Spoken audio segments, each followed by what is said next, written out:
The regular meeting of the Chula Vista Elementary School District Board of Education is now in order. Welcome, everyone. All board members are present except for Vice President Tamayo. We will now approve the agenda. Is there a motion? Motion to approve? Second. Recording Secretary, please call the vote. Ramirez Dominguez. Aye. Tolston. Aye. Dominguez Cervantes. Aye. Ugarte. Aye. Motion carries 4-1 absent. Oral communication for closed session items. The oral communication section provides the public with an opportunity to address the board on closed session items only. Persons wishing to be heard may attend in person and should complete a request to be heard card and submit it to the recording secretary before the start of the meeting. Speakers are requested to limit their remarks to 3 minutes and speak in a respectful and professional manner. The board shall limit the total time for public input on each topic to 20 minutes. With board consent, the president may increase or decrease the time allowed for public comments depending on the number of persons wishing to be heard. No board action can be taken. The Board of Trustees cannot legally take action or respond to matters not posted on the public agenda due to government code, but will refer the matter to the superintendent for review and report. There are no speakers. We will now adjourn to closed session in accordance with the following. Government Code Section 35491.1D and 54957.6, Collective Bargaining Employee Negotiations, LLP, and Adam Sylvan McNally, LLP. Employee organizations, Chula Vista Classified Employees Organization, Chula Vista Educators, Non-Represented Employees, Administrators Association, Chula Vista. Government Code Section 54957B1, Public Employee Discipline Dismissal Release. Government Code Section 54956.9D1, Conference with Legal Counsel, Existing Litigation in the Office of Administrative Hearings, Case Number 2025030675.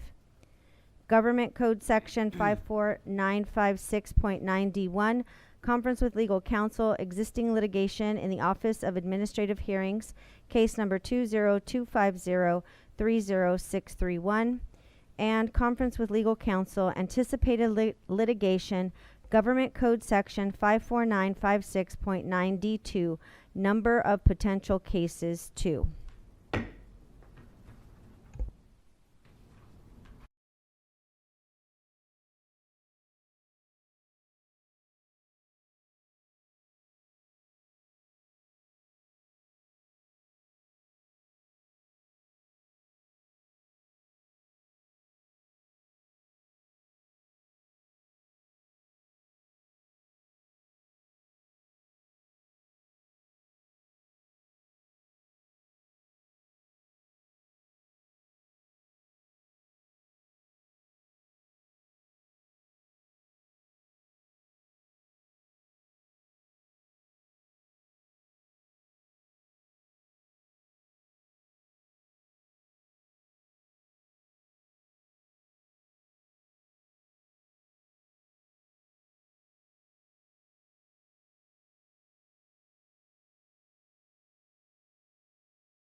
We now reconvene to open session with all board members present. Please note that Vice President Tamayo arrived at 4:22. Closed session announcements will be made by the clerk. Government Code Section 54956.9 D1, Conference with Legal Counsel, Existing Litigation in Office of Administrative Hearings, Case Number 2025-030675. A motion by Member Dominguez Cervantes, second by Member Tamayo. The Board approved the settlement agreement by the following vote. The ayes were 5, no 0, 0 abstained. On Government Code Section 54956.9 D1, Conference with Legal Counsel, Existing Litigation in Office of Administrative Hearings, Case Number 2025-030631. On motion by Member Ramirez Dominguez, second by Member Tamayo, the Board approved the settlement agreement by the following vote. The ayes were 5, no 0, no abstentions. Thank you. The open session of the regular meeting of the Chula Vista Elementary School District Board of Education is now in order. Welcome, everyone. All board members are present. Ms. Montgomery, if you will lead us in the pledge, please.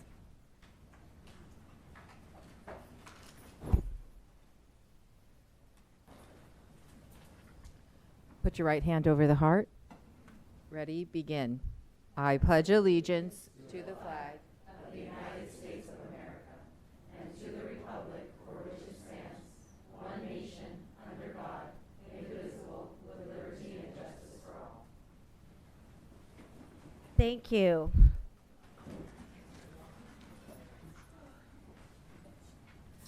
Before we approve the agenda, the district has pulled items 12A, 12B, and 12C off of the agenda. Do I have a motion to approve the agenda? So moved. Second. Recording secretary, please call the vote. Ramirez Dominguez. Aye. Tolston. Dominguez Cervantes. Tamayo. Aye. Ugarte. Aye. Motion carries 5-0. Communication to the Board of Education. Chula Vista Classified Employees Organization, Ms. Angela Reed.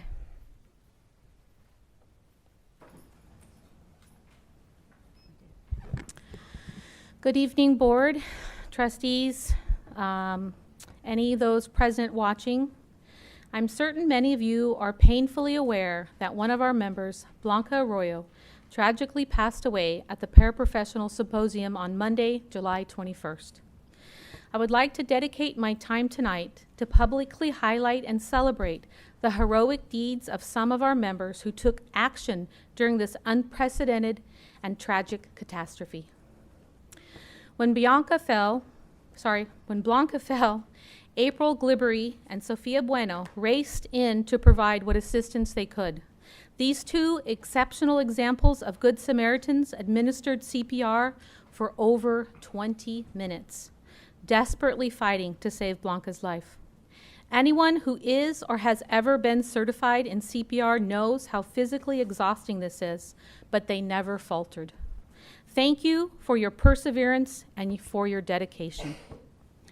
Jennifer Espinoza and Claudia Perez Chica stepped up to perform the extremely difficult task of supporting Blanca's family members who unfortunately witnessed this horrific event. Jennifer comforted and supported Blanca's mother, Maria, a retired paraprofessional, on the phone while simultaneously shielding Blanca. Claudia provided indispensable support and comfort for Maria, Blanca's sister, taking her to the hospital so she wouldn't be alone. Thank you to both of you so very much for your compassion and for your assistance to Blanca's family during what I can only presume was one of the worst events in either of their lives. Rosie Alonso also shielded Blanca, protect her dignity, and stepped up to provide leadership and order to a chaotic and distressful situation. She directed employees to return to classrooms and kept the area clear to ensure that emergency responders were unimpeded. Thank you for your sensitivity and compassion in this extremely challenging situation. The sad loss of Blanca was something we never imagined we would experience, and we hopefully never will again. We are so deeply saddened by our loss and send our deepest condolences to Blanca's friends, family, and loved ones. That said, I am proud of the way that our CVCO family stepped up to the challenge at hand, doing what we could to assist where needed because that is who we are. I'm certain that other members assisted in other ways, and for any I missed, I apologize, for it truly was unintentional, and I deeply appreciate your selfless efforts as well. Please join me tonight in recognizing these classified heroes. They stepped up without hesitation and provided critically needed support. I am proud to consider April, Sophia, Jennifer, Claudia, and Rosie among the best. They are true examples of what it means to be a classified employee. Thank you. With, with the board's permission, I would like to take a moment of silence in honor of Blanca.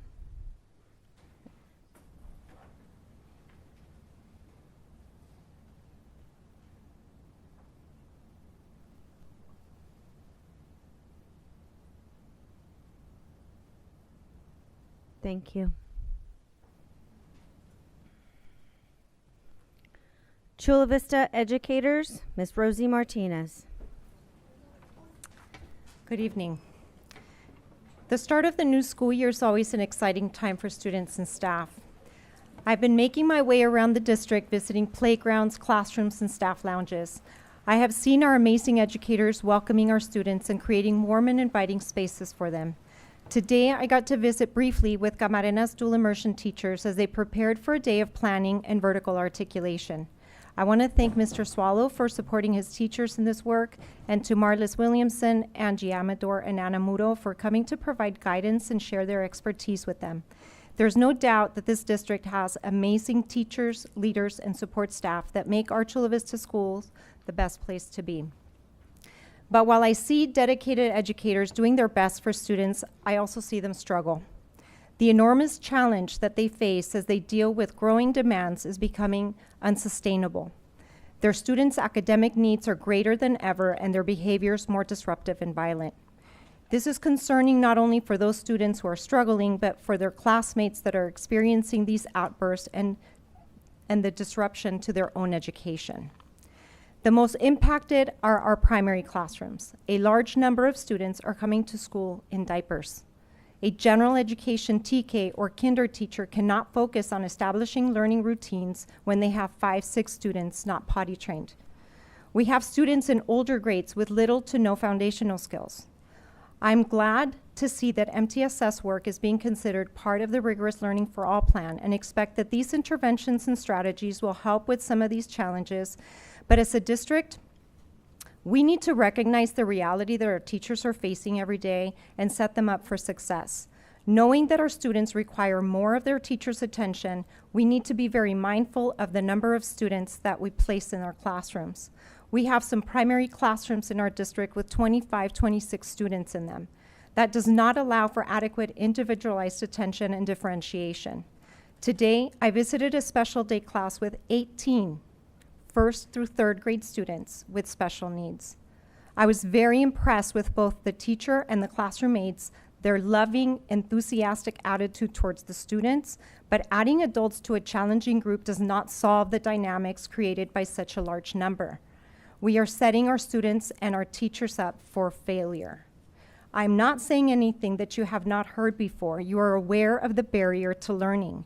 This district has invested a lot of money on valuable resources like counselors, social workers, additional psychologists, behavior support staff, etc. Those are all great resources and much needed, but we also need to consider more simple things that may be triggering some of these behaviors. How many of our students don't have their basic needs met?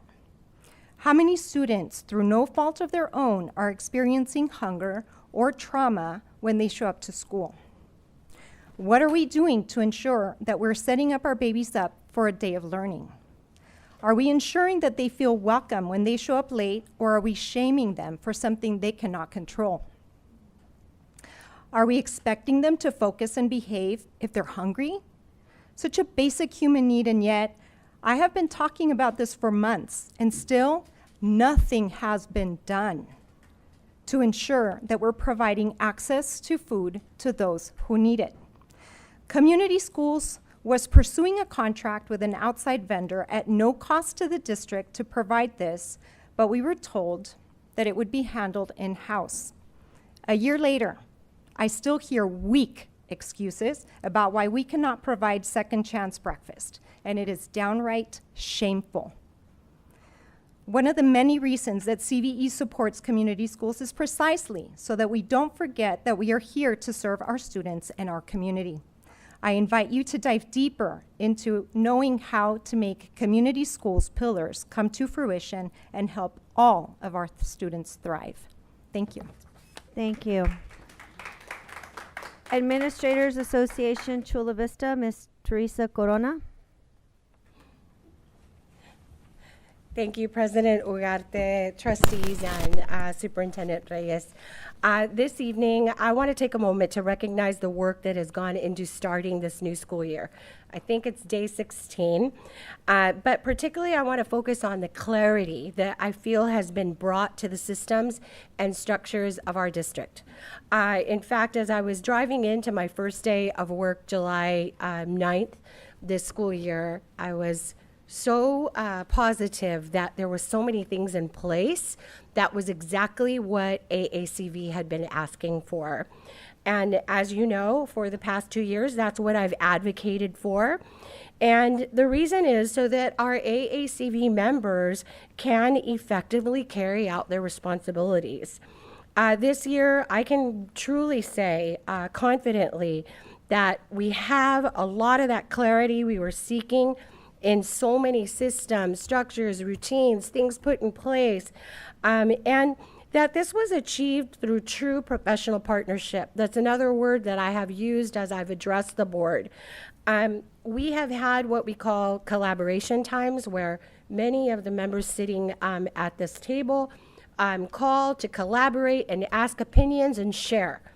In a more formal structure through consultation, that has been a big part of AACV having a voice at the table. And we have dedicated work on subcommittees, and it's all coming to fruition in the clarity we've been seeking. There are some supports now in place for members that I wanted to shine the light on, like one of my colleagues uses that term. Today we had a small group learning walk at Silver Wing, where I get to be the principal of that school community.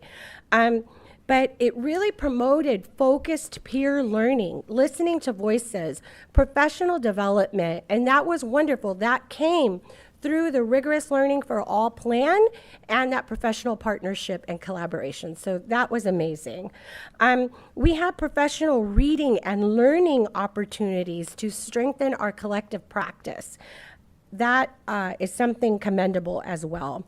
We're working on lead principles, how they support, having intentional structures that will build the leadership capacity and understanding and success throughout the district.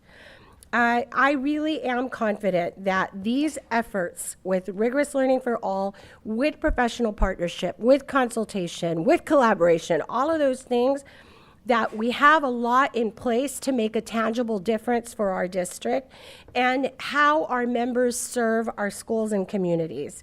AACV is looking forward to our first consultation of the year in late August and to scheduling upcoming bargaining this year. And as we look ahead, as president of AACV, I have to say there's so many opportunities this year that are exciting and that are making that graphic come to life behind you. And we remain committed to continuing our work in professional partnership with the district and to ensure our members are supported, informed, and empowered to lead. Thank you. Thank you. Oral communications. The oral communication section provides the public with an opportunity to address the board on non-agenda items. Persons wishing to be heard may attend in person and should complete a request to be heard card and submit it to the recording secretary before the start of the meeting. Speakers are requested to limit their remarks to 3 minutes and speak in a respectful and professional manner. The board shall limit the total time for public input on each topic to 20 minutes. With board consent, the president may increase or decrease the time allowed for public comments depending on the number of persons wishing to be heard.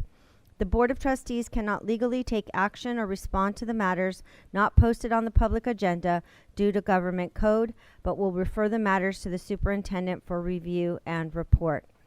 We have 4 speakers. The first is Taylor Fabian.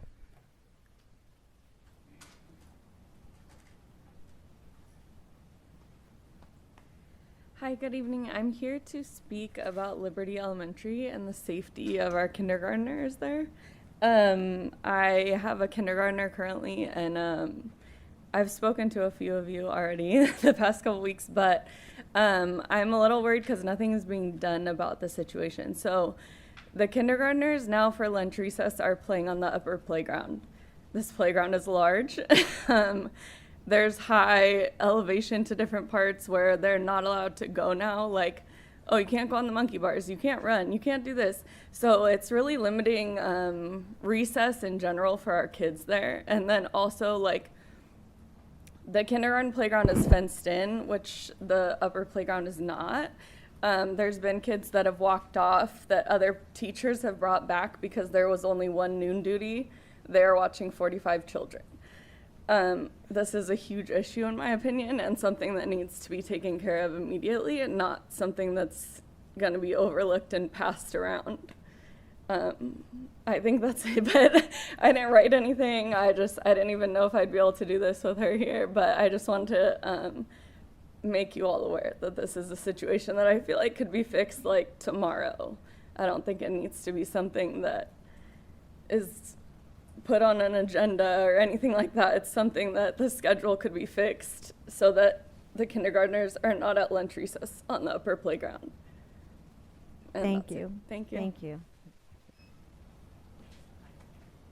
Kara Good.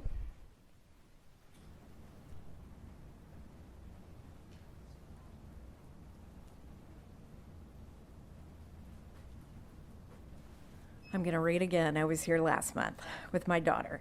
Superintendent Reyes, school board members, and cabinet members, my name is Kara Good. I'm a parent of 2 children who attend schools in the Chula Vista Elementary School District. I'm speaking tonight on behalf of teachers and families at Liberty Elementary. My daughter and I spoke at last month's school board meeting about the number of combination classes and the loss of art at Liberty Elementary. My daughter mentioned the benefits of art and her disappointment with art not being offered at Liberty this year. In November 2022, California residents voted yes for Prop 28, the art and music in schools. The funding was intended to support and expand art programs already in existence.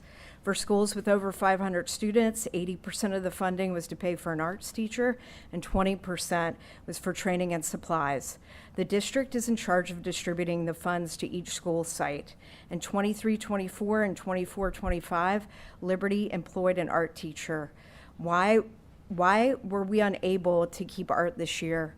Where is the Prop 28 funding going? On another note, I also wanted to follow up with you on the combination classes situation at Liberty Elementary that my daughter and I spoke against last time. Liberty ended up having 5 combo classes, K1, 3 and 4, 5, 6 in English, and 4, 5, 5, 6 DI. In kindergarten, students are learning letters and sounds and learning to count. In first grade, students are learning to read and write, numbers and operations, measurement, geometry, and problem solving. At Liberty, this K1 combo is the only kindergarten and first grade class for English-only students. The K1 teacher has no one to collaborate with, yet they are expected to complete the curriculum previously mentioned for both their kindergarten and first grade students. How is that fair to the teacher or the students? Because my time is limited, I won't mention the different standards. You guys know what they are for third and fourth. Again, At Liberty, this is the only third grade class for English students. The third, fourth grade teacher has no one to collaborate with on third grade material, yet they are expected to complete the curriculum previously mentioned for both third and fourth grade students. Again, how is that fair to the teacher or students? Fortunately for our fifth and sixth grade combo teachers, they have another teacher to collaborate with. However, in this combo, there are only 5 sixth graders. Why were those students not included in the class with the rest of their sixth grade classmates? How is this fair to those 5 sixth grade students? Lastly, for our 2 DI classes, it's even harder and more overwhelming for those teachers to complete the curriculum requirements in both English and Spanish. CVSD's motto is that every child is an individual of great worth. If this is true, why are we allowing our children to be placed in combination classes at Liberty and across the district? There needs to be a better way. Can I finish up? Okay, thank you so much. I'm asking the district to evaluate where we spend our money and figure out creative ways to make it possible so that every student at Liberty and in the Chula Vista Elementary School District is placed in a classroom with peers in the same grade level and provided direct instruction by a specific grade level teacher. Involve all your stakeholders, including parents and teachers, in the process. We need to give our teachers reasons to stay in the profession, and we need to provide our students with the best learning environments possible after all the challenges they have faced early in their academic career. Please do not put combination classes into place because of low student count, difficulty in hiring teachers, or because it saves money. Make CVESD a district where teachers want to teach and families want to send their children. Enrollment numbers at schools have decreased across the district, and implementing combination classes only perpetuates the problem. Thank you for your time. Thank you. Diana Lopez. Thank you. Vanessa St. John.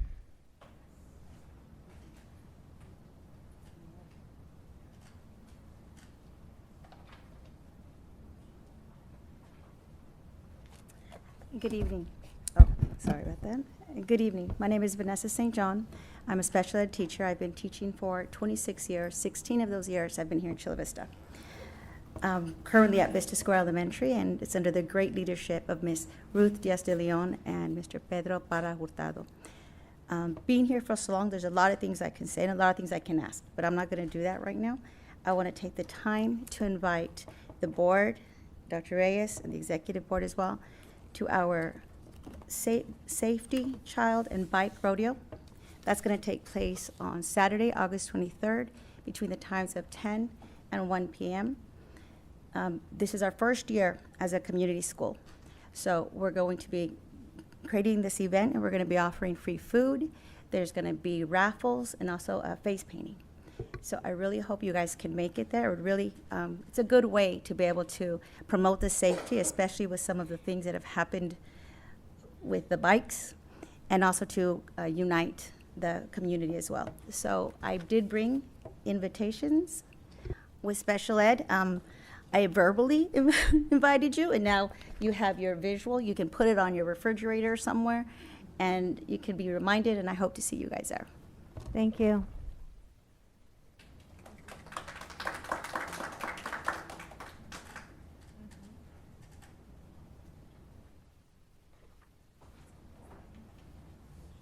Okay, oral presentation and written reports. The district safety health update. Mr. Romero.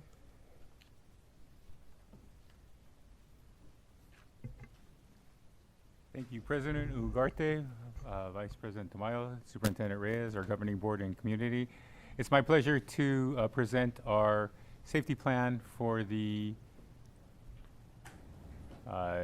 this evening's board meeting. So quickly, our CSSPs are a requirement from the state to have confirmation that our schools are prepared for everything from preventing violence to addressing emergencies and promoting a positive school culture. They're required under Education Code 32280 and 32289, and the plan outlines clear procedures for responding to natural disasters, security threats, and other crises. So our first draft is due October 15th. And our safety team will be providing training to our principals on September the 8th. Workplace violence training. This is a new law that came into effect last year. And the goal was to create safe work environments for our employees. So we had a district and school leadership interactive training on July 30th. And all of our staff, classified, certificated management, there is a video training that we created very specific to Chula Vista that meets these requirements. That is up on our JPA training list, and all employees are required to have this training. The Workplace Violence Committee is committed to assisting all employees and students when involved in workplace violence. Water station project completed. So that was our goal, to have every single school with a water faucet and water station. And we're happy, thankful to our facilities team who prioritized this summer project. We were out testing the water, safe to drink. So I didn't have a water bottle, but I just stuck my head underneath and drank straight from the spigot, and it tasted very good. I had my son out there, and he said, "Dad, are we able to do this?" I said, "Yeah, I think we can. No one's looking." So, but yeah, we're happy and excited, and this is just a testament to the great work that our board did in making sure that we got this as a priority. So, project done. That's it for this month. If there's any questions, I'm here to No answer. speakers, questions, or comments from the board? I do. There was a school, and I just can't remember which one we brought up last Parkview, where there was no water fountain for them to drink because there's 2 different playgrounds. I'm wondering if that's been resolved. How can that be resolved? You have to install a whole plumbing up there. Okay, I'll look at that, and I'll work with Mark and the facilities team. We'll have Tom Silva out there tomorrow, and we'll check it out. Okay, thank you. And along the under district and safety health update, I'm wondering if we would consider, Madam President, if we could maybe include IT in there because of the dangers of internet access and the safety and health of the children. I think it's important to address it somehow, somewhere, at least some updates. We have training that teachers and staff all around, material that they could use to share with the parents during curriculum night. And I think we don't address that as well as we should, I don't believe. The dangers, and as much as has come out from our state legislators themselves, the dangers of internet use. And for that matter, some of our sister school districts have even banned the use of certain applications because of the limits not being in place to protect the children. So just to set some parameters, or at least some information sharing with the parents of what's expected and what they can or cannot, and share with them the dangers. So I don't think.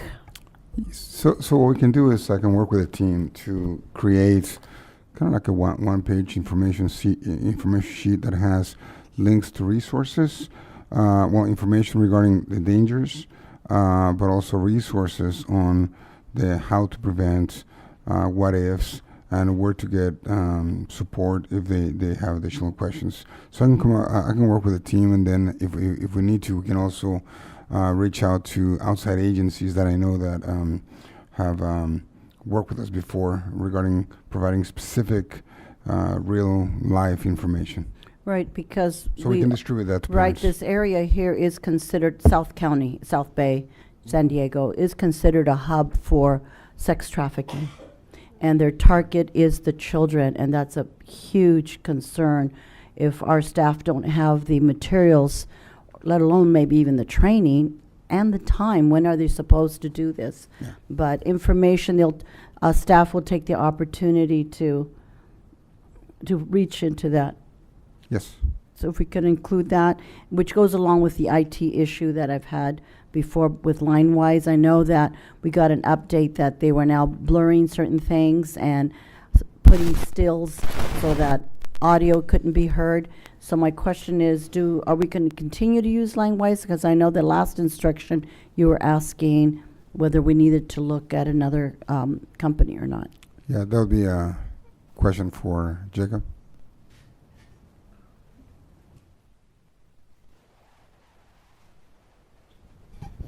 I think LimeWise is probably as qualified and competent as most of their competitors in the market in what they do. We did research to see if somebody had a more robust video blurring solution, and we did not find one that was significantly better. We are on a remaining year contract with them. It's actually in today's board meeting. But after that, we could evaluate. It is a fairly heavy lift to move off of that. I think we can accommodate what you need with LineWise, but it's working as expected, I think. Okay. And I appreciate that because that update gave me a little sense of relief that, our kids are smarter than the average bear. They can access things that we don't even know exist. So because of that, those dangers are there without the direction and some support. I appreciate that. Thank you, Jacob. Any other questions or comments? I'll do one brief. On the water station projects, can we get a report on what was the amount invested to get all the schools updated, and that way we can have a sense of how much money we invested on that. That way we can also look at what else can we do to improve access to quality water.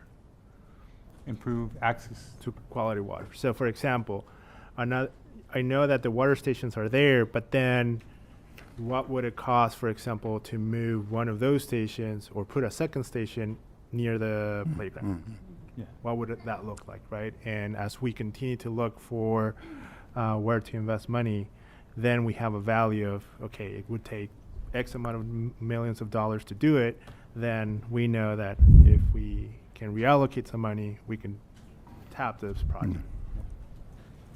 Yeah, and in the spirit of the Waterboy movie, we're talking about this is high quality H2O. So, right. Yeah. May I add something else? On that note, on the Sweetwater Water Authority, I think I saw an update, Dr. Reyes, with you or your staff were meeting with them. I'm wondering if we should have an update on where they're at. July, which is last month, was their 4th testing that they were supposed to have to let us know where the quality of that water was. Mm-hmm. I'll do that. Okay. Consent calendar. The following items listed under the consent calendar are considered by the board in one action. There will be no discussion on these items prior to the time the board votes on the motion unless a member of the board, staff, or public requests specific items to be discussed and or removed from the consent calendar. And we will, before we accept a motion, are there items being pulled? Yes. I don't know if you can. Yeah. 10B, as in boy. C, D. They're all. Oh, so sorry. So it's 10B, and then 10C, it's M, and then page 21, 22, and 23. D, I already said that. And D, separate? Yes, Okay. D.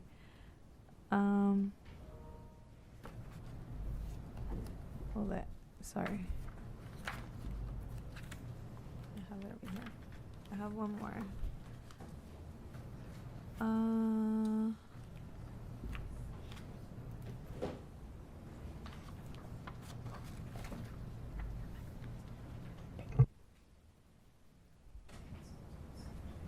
And L and double A. Trustee Tolston? Yes. I've got 10D. Trustee Dominguez Cervantes? I have 10B, 10C, subsection 10CM, Mm-hmm. then 10D, 10H, and 10K together. It'll be just a statement. 10M, 10Q, 10U, and 10AA. Trustee Tamayo? None.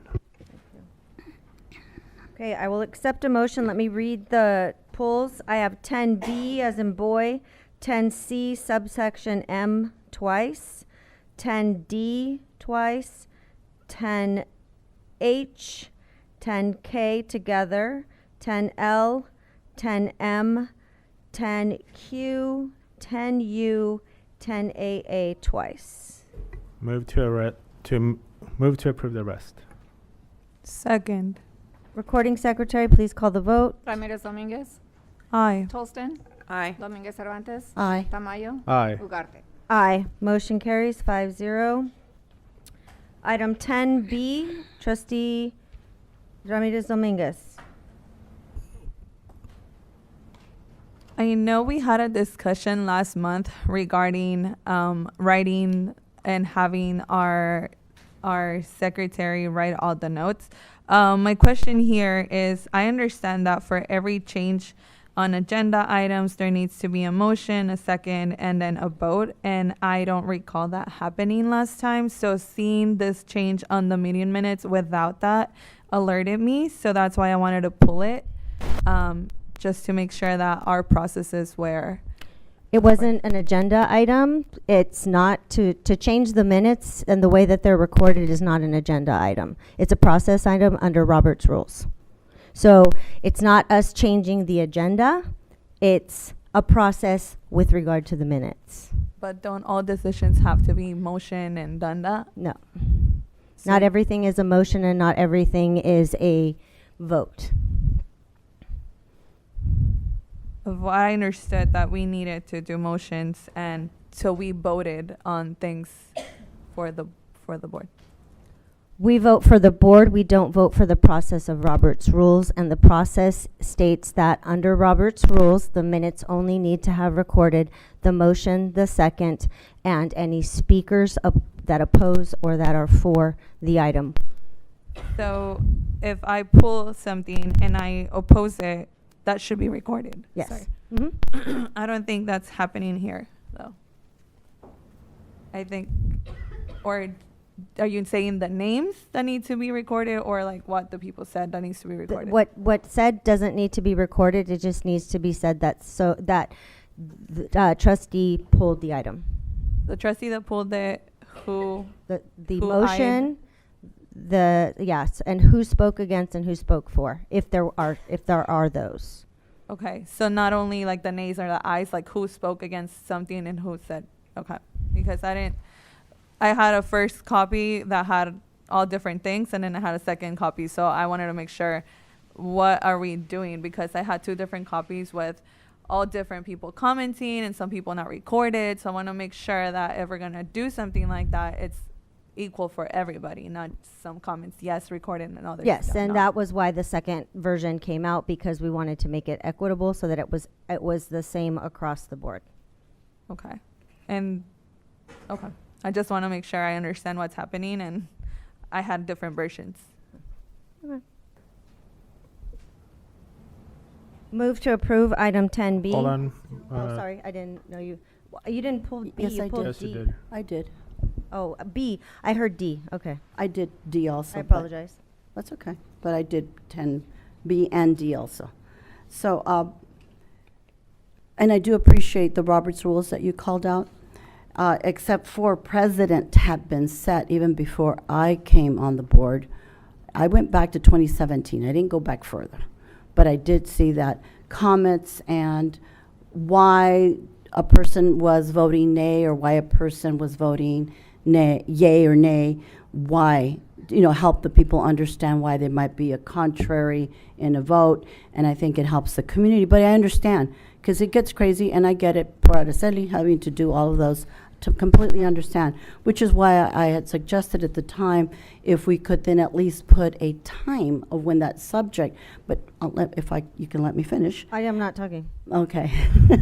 I'm moving. And since that's seem to be impossible also, I wanted to share that and I shared this with Dr. Reyes, the city of Chula Vista has something that takes it out of anybody physically having to do something. And if you go onto their web, right now you could go onto the City of Chula Vista's agenda. And you click on that agenda item, and immediately it'll show the conversation for that agenda item. And the minutes is there, and then you go to another agenda item, and then that is brought up. And so I think I would like us to encourage us to emulate something like that, because a lot of our customers are the community. And they're not, because of the type of our customers that we have, parents and teachers and classified, they can't come to these meetings. And they might want to follow up on the next day or maybe later, oh yeah, that was decided whenever, and they could go to that agenda item and listen to the conversation. Sometimes we vote yes or yay or nay on something, but we could have voted differently if something had been just slightly different on the motion. And I'd like to encourage us to look at what the City of Chula Vista does there for, it's part of the parent engagement. Dr. Reyes, can we cost that out and then?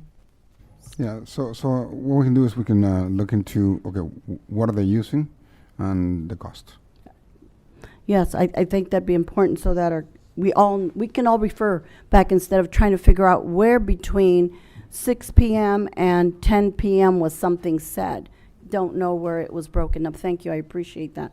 That was my note on that. Thank you. Move to approve 10B. Second. Recording secretary, please call the vote. Ramirez Dominguez. Aye. Tolston. Aye. Dominguez Cervantes. Aye. Tamayo. Aye. Ugarte. Aye. Motion carries 5-0. 10 CM, first trustee Ramirez Dominguez and then trustee Dominguez Cervantes. Okay. Here it is. 10 CM, page 21st, the second to last paragraph, under consultants. It says that we approved an award bid with asphalt removing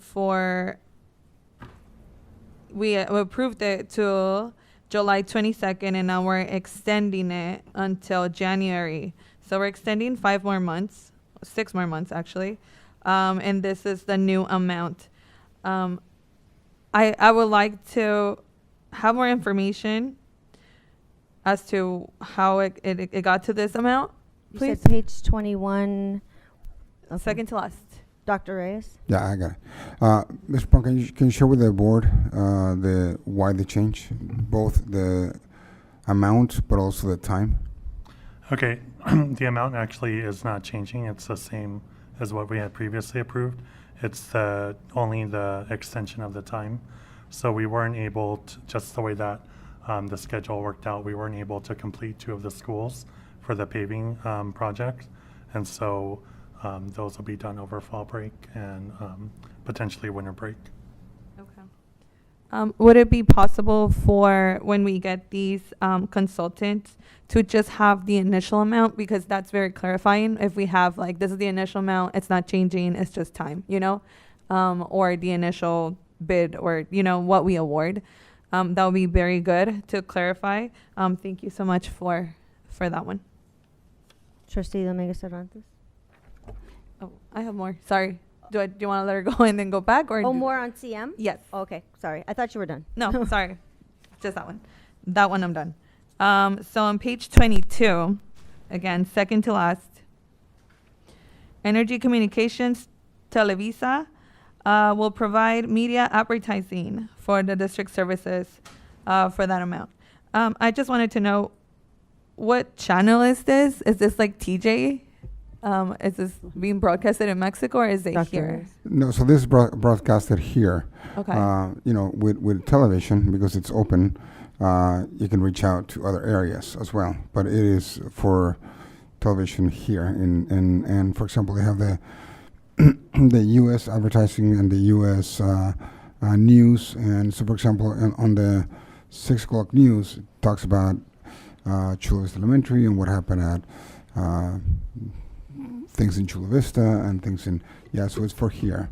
Now, again, any channel can reach out to different, for example, can reach to the North County, can reach out to Tijuana, correct? But it's Yeah, for that's here. that's what I was wondering, because I know we can advertise in both, but I wouldn't see why we would advertise in TJ. No, So that's why I want to make it's for- sure we're it's for using our here. money for Because, here. yeah, because we have, I mean, 70% of our students are Latinos. Yes. And so we did a study before, years ago when we first contracted, we did a study, a demographic study to look at the target market of our student population and family population, and Televisa had a huge market with us here in our area. Okay. Thank you. One more. Okay. Or two. Page 23, first paragraph. San Diego Air and Space Museum will provide STEM enrichment workshops students at several schools. At the end of the paragraph, it says the services are free, which is awesome, of charge to all school sites. So I was a little confused. Are we doing it in several schools? Are we doing it in all schools, or? Yeah, so it's offered to all schools. Okay. And it's up to the school to reach out and invite them in. And then Okay. they would schedule it depending on their availability. Okay. But it's free for the entire district. Yes. Mhm. Okay. Sounds good. Do we have a list of schools yet? Ms. Morales?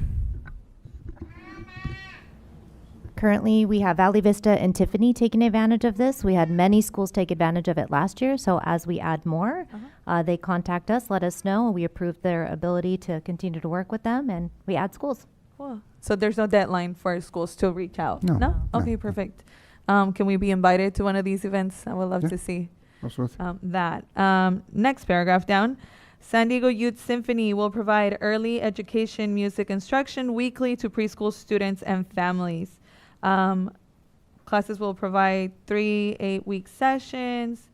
I want to know, I was a little interested, is this a program outside of school or is this inside of the preschool? Yeah, Ms. Casey, could you share with the board what the program is about? Yeah, this is a Chimes program that provides music for our preschool classrooms inside the classroom during the school day. Okay, because it says family, so I was wondering, is this like an after school thing the families can come, or is it just for students? They do both. Oh, okay, that sounds good. I really like that. I think it's an amazing opportunity for our students to get that enrichment. That's why I wanted to know: is it open to the public? Can we all attend, or is it at specific schools? It's for preschool families in our preschool programs. Okay. Yep. Thank you. And the next one down, 2 down, CBCS is serving as an employee agent for designated Chula Vista Community Collaborative staff, such as but not limited to community health worker promotoras, CVCC coordinator, and service coordinator, CVCC, will abide to all employment rules.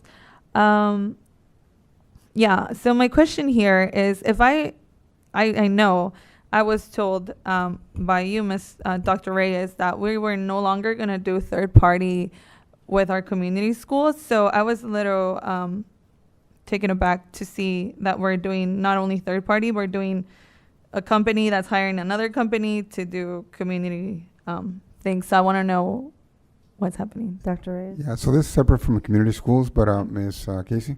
Sure. So South Bay Community Services provides staffing and supports for our family resource centers in the community.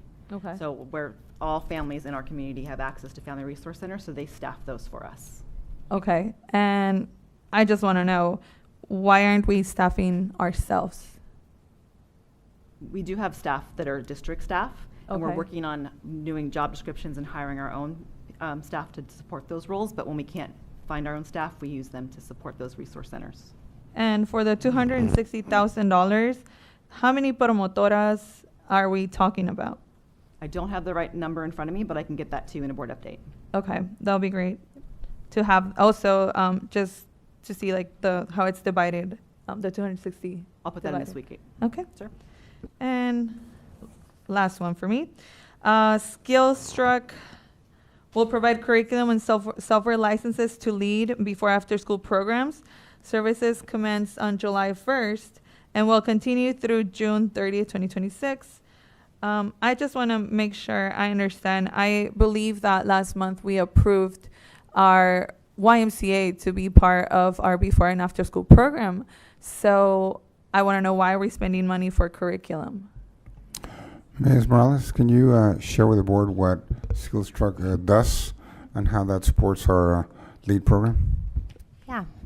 So SkillsTruck is a coding and computer science curriculum. It's a platform that we use within our LEAD clubs. And so students across a lot of our different school sites, I just pulled the usage numbers. They're pretty high. This is an activity that they do. They learn through a series of different curriculum modules about coding and computer science. So it could be that we have a student who is in LEAD Hub and they go to a club that uses this program. Okay. Do we know how many schools are using it or will be using it? Yeah, I actually have a lot of schools that have used it, and I even have a video that I can highlight. I can share all of that with you in a board update. Okay, sounds great. Thank you. Trustee Dominguez Cervantes? Yes, on page 22 of 26, CPR Heroes, David Hune, CPR training, AED, and first aid training. My question is, just to get a better picture of it, I know we've been assuring the staff that they would be able to access this training for free. And the second part of the question is it on their time, or do they have to come on a Saturday or an evening? They hardly even get home by the evening. So I wanted to know a little bit more about that. Ms. Romero, can you share how we're training and providing support on CPR training? Thank you. This CPR Heroes is specifically training that our LEAD program is using to train our coaches and staff that are going to be interacting with students through our extended learning program. Our training that Ahmed and Darren will be doing is a separate training that will be opening up to staff. And I think, I don't want to speak, so I'll put it into this Friday's weekly update. I think our first session with that is at the end of August. So in speaking with them this week, I think that's what we had talked about for our employees and family members that want to get CPR trained. And making it available to certificated and classified and Yes. principals and everyone who wants to attain this. Yeah, I mean, we do have a little bit of bandwidth of how many we can Sure, train. sure. But But if the they're goal scheduled. would be to get as many as we can. We have, right now, we're looking at 2 sessions a month. First session starting at the end of August, so in a couple weeks. And maybe the availability of, some people can't go in the evening because they have kids they go home to. Yeah. I'd, maybe on a weekday, especially if we have Mr. Ahmed, that's our trainer, right? He's our in-house trainer? Him and Darren. One of them. There you go. Yeah. Yeah, Thank you. you're welcome. That's it.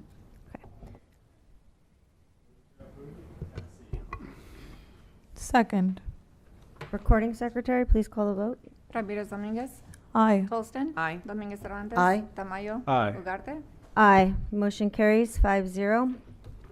Item 10D, Trustee Ramirez Dominguez? Yes.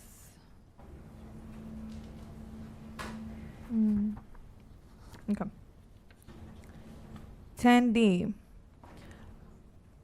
I read this agenda item at least 5 times, the consent calendar. And I read it and I reread it. And again, I keep finding that since we don't have actual background information, I don't see that this is a proposed cut. So right now we have 4.5 SROs. And this is proposing for us to do 3.5. So this is something that I feel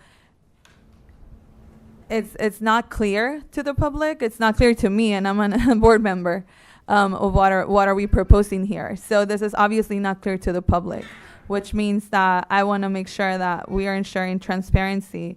So I think that it is something that maybe that should be rewritten, because again, after reading it a couple of times, I was like, wait, what is happening? I had to go back with this.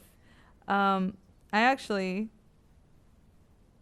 realized that safety is one of our responsibilities to ensure safety, us board members, is something very important. And I believe that having our 4.5 SROs is something very important, and that in order for us to move to any changes, we would actually, I think we would need a detailed safety impact analysis and community input.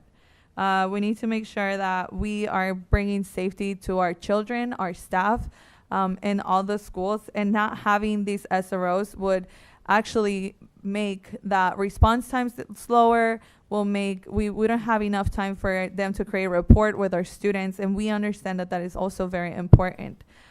So again, this is something that to me, I was shocked to see how this was written, and I'm assuming and I'm hoping this wasn't the intention, but it doesn't read as it's intended to. Trustee Tolston? I think that everybody, obviously you hear that we're cutting safety is concerning. But I was wondering if you could explain a little more to everybody why this decision needs to be made, funding-wise. Sure. So I think it's important for the district, for the public and for the board, first and foremost, to share that we, Chula Vista Elementary School District, has had a long partnership with the Chula Vista Police Department. We value the partnership, we value the work that they do, and they are nothing but great in regards to what they do for our schools, for our kids. So having said that, one of the things that I think is important to know is to understand the context, the historical context. And the historical context, if we go back to pre-COVID, I'm not talking just 2020, but 2019, 2018, etc. We had 3.5 officers, and that was a contract that we had all the way to 2022. Now, in 2022, we received quite a bit of money, one-time money through ESSER, COVID money. And so I was the one that reached out to the former captain and others to see if we could use that one-time funding to add another SRO. And one of the reasons why I wanted to add another SRO was, one, because we had the money, but two, the one-time money, but two, because at that time, if you recall, all the schools throughout California, probably throughout the United States, were going through a lot of different issues coming back from COVID. So there were a lot of issues with students, with families, and I'm not just talking about, like law enforcement type, but I'm talking about safety and support at homes, etc. Now, we added that extra officer knowing that it was one-time funding, and that eventually when that funding ended, we would have to go back to what we had before. So last year, when it was time to renew the contract, we actually, one of the conversations that we had was that we were going to go back last year to pre-COVID numbers, which was 3.5. And after going back and forth with cabinets and also with Chula Vista PD, we decided to use additional monies, one-time monies, to be able to pay for that for one additional year. But it was very clear, we had the understanding with Chula Vista PD and others and everybody that we had to go back because we don't have the money. It was one-time money, and it's been gone 2 years, for 2 years. So that's the historical context. Now, does have an impact? Yes. Obviously, there's anytime there's a reduction, it has an impact. One of the things that we've done to mitigate that is, we've hired 2 safety officers. We have Ahmed, we have Daryl, we bought the units. I know Daryl is consistently at all sites. We are able to dispatch our folks to emergencies. I provide updates to you in real life when things are happening. And so we have that. And they work in conjunction with Chula Vista PD. So I did want to provide the context, the historical context, that the additional officer was, we knew from the beginning that it was going to be for just a couple of years. In this case, we went one additional year.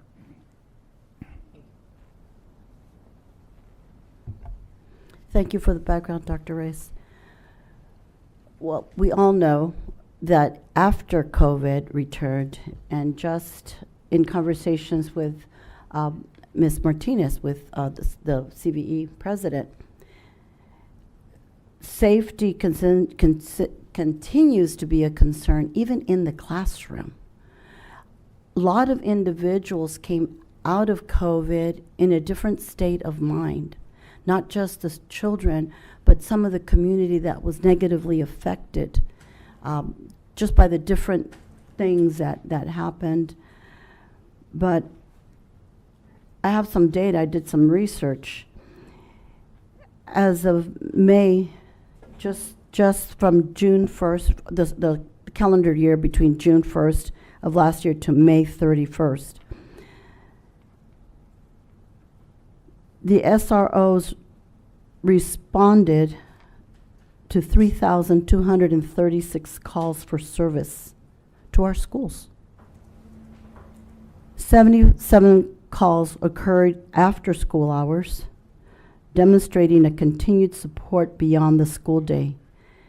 SROs, as we've had presentations before, provide a wide range of services from campus visits, safety patrol, counseling, drills, public presentations. And typically these calls last between 30 minutes to several hours. Sometimes just their presence to kind of give people the folks, everything's going to be fine, we're still here while things settle down. And just in speaking with you, Dr. Reyes, last week, how many calls did we have just in the first week back from school? We had some very alarming things happen, and they're not just our students, and there are people coming in from other communities and other areas, but yet we expect these calls for safety, and they do their best, and we don't want to affect the response time. Since COVID, we've opened up 2 new schools, right? Fahari Jeffers and Sotomayor. Correct. Okay, so we've added more schools, more students, and from what I understand, Wolf Canyon has a lot of students where even people who teach there can't have their students there because there's such a growth in population there. And because we have the TK program, we also have students that necessarily do not live in our school district, right? So now we have other people coming in from other communities outside of the Chula Vista School District. So not only do our presence invite other criminal activity, I'll call it that, just because we're there, but even when we're not there, we had vandalism that requires a lot more time. And our staff, that's why we've implemented AJEX. We have them working with that also. So I just do not see, they provide safety presentations, Red Ribbon Week, which I'll want to bring up later, vaping prevention, reduction campaigns, gun safety education, drug abuse recognition. And we know, and I know I'm preaching to the choir, I know that you think they're great, we all think they're great. I just don't believe that this is where the cut, because it's nothing more than that. It's defunding a police. And I can't, I have very difficult time agreeing with that. We need to look at other resources. Well, for instance, last year, I think it was August, we brought to the board a new position, a COO position. That person came, I think it was October or November, and then soon thereafter was gone anyway. And we haven't had a COO position. So that position was created in August, and it didn't exist before. And we're still living without it. And we've spoken before about restructuring. Maybe that's something that needs to be restructured. I'm just throwing out ideas since you brought up the subject of the funding piece. And I'm sure you'll have lots of responses to what I said, but I just want to let you know that I don't take it lightly. I do know the fiscal responsibility that we have, and I know I'm preaching to the choir, we can't put a price on safety. And I just Could we reevaluate this? can't go there. I mean, Yeah, so a couple of things. Again, I want to reiterate that we absolutely value the work that CVPD does, and especially the partnership, the great, strong partnership that we've had with them. We value the work, we value the connection, we value everything that they provide, not just for us, but for our students, for our families, and for the community. This is, one of the things that is, we had a board, there were a workshop, budget workshop last week, and in all the scenarios, or all the possible scenarios of restructuring or reducing and or both, it's not, nothing is fun, nothing is great, and there's not a best answer when we're talking about reducing. The alternative to not doing that is catastrophic, because then the district goes bankrupt, right? So the counter. We do have a deficit of many $1 million, $16, $18 million, that almost every single, if not every single district has. And so the conversations are difficult, because you're right, Trustee Dominguez Cervantes. We are absolutely looking at restructuring positions. We are looking at with natural attrition, whether or not the position that is left vacant, if that position should be truly filled or should be absorbed by somebody else. We're looking at ensuring that all our positions we're maximizing the work that has been done, or maybe be strategic or figure out ways to be creative in reducing our personnel budget. So absolutely, there are many different alternatives, and there's not one solution that is going to fix it. It's the accumulation, the summation of things that will have the impact that we need. Now, in this particular case, and that's why I wanted to give you the historical background and context, because in this particular case, it was about the fact that we're really just going back to the pre-COVID years, which is like 3 years ago. So for 3 years, we've had this fourth officer for 3 years. Before that, it's 3.5. And the commitment, so I met with the captain and the sergeant and, a team of officers. And the explanation that I said, and I shared this with them, this is not something that we take lightly. It's very unfortunate, but we don't have that extra fund. I mean, literally, we don't have that extra one-time funding. It's gone. It's depleted. And so the commitment was, no, we're not going to be cutting further. We're not going to be, next year, we're not going to be going to 2.5 or to 2. And absolutely not. The commitment is to maintain what we had prior to COVID, prior to having that extra funding. That is the commitment. And if, because we don't know, I mean, we're strategizing to make reductions, but maybe we get extra funding, maybe we get one-time funding, maybe things happen. And also the commitments that I made to them was that if things change and we do get a surplus and we do get extra money, that we would consider absolutely going back to the 4.5. Dr. Reyes, you know that if money were to fall out of the sky, we're going to find something else to assign it to. No, what I'm saying, if there's money available and we're able to fix the deficit, and if there's money available, for example, nobody predicted that we were going to be getting school districts millions and millions and millions of COVID relief.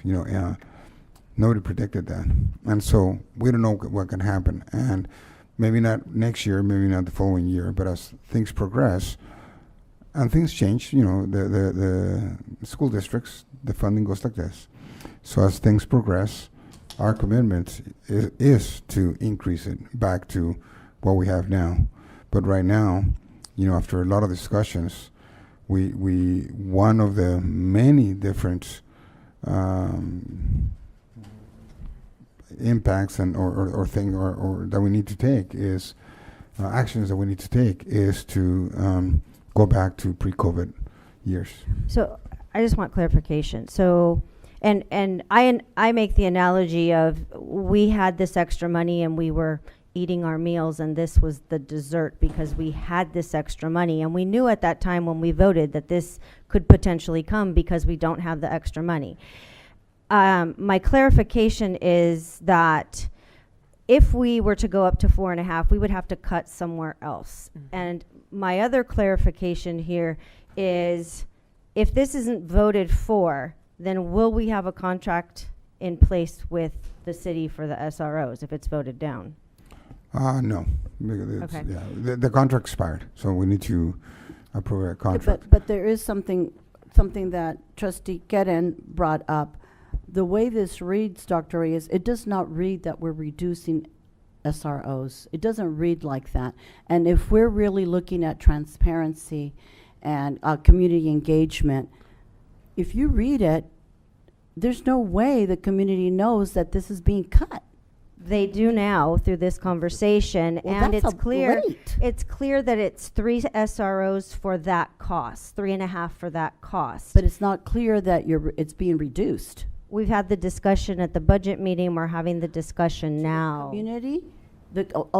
We've had this. You've been discussing, so it's out there. I know what you're saying with the written, but it's what needs to be on the agenda is the amount, the action, and the amount. We don't put in there that this is a reduction. We discussed it at the budget meeting, which is agendized and has minutes. And we're talking about it now, bringing it up, saying that this is a cut from what we had. When we discussed it in 2020, we talked about how this was an addition to what our baseline is. We're not cutting the program completely. We are still in agreement with the city of Chula Vista. Dr. Reyes has had the conversations to explain the budget. It's not like the police aren't going to come when we ask them to. They're still going to respond to us in addition to our security team. Unfortunately, we don't have the money to continue supplementing the baseline that we started off with. We don't have those extra funds because one-time monies run out. We're not getting that ongoing money to be able to sustain it. I think that's important to know that responses will still happen. It's not we're losing. But they're going to be slower. So part of the conversation that I had with the officers, with the captain, the sergeant, etc., is yes. I mean, for example, they may have an impact on the SRO response, But if we have an emergency, then it's regular officers go to the school, the same as it would happen now if all SROs are busy and there's an emergency. Then they dispatch regular, non-SRO officers. They get dispatched. So the calls for service are still being taken care of. But again, if there's an emergency, because if there's a big emergency, everybody's going. Everybody's going to the sites. One of the things for me, as we discussed last week during our budget workshop, and we saw the areas, the deficit that we have, and the areas of opportunities where we could restructure. One of the areas that we mentioned was this one. Now, these decisions are not popular, are very difficult to make. And as we move in the following months, the decisions will be even worse, even tougher, even more difficult, even less popular than this one. Why? Because the reality is that we need to close a $15 million gap.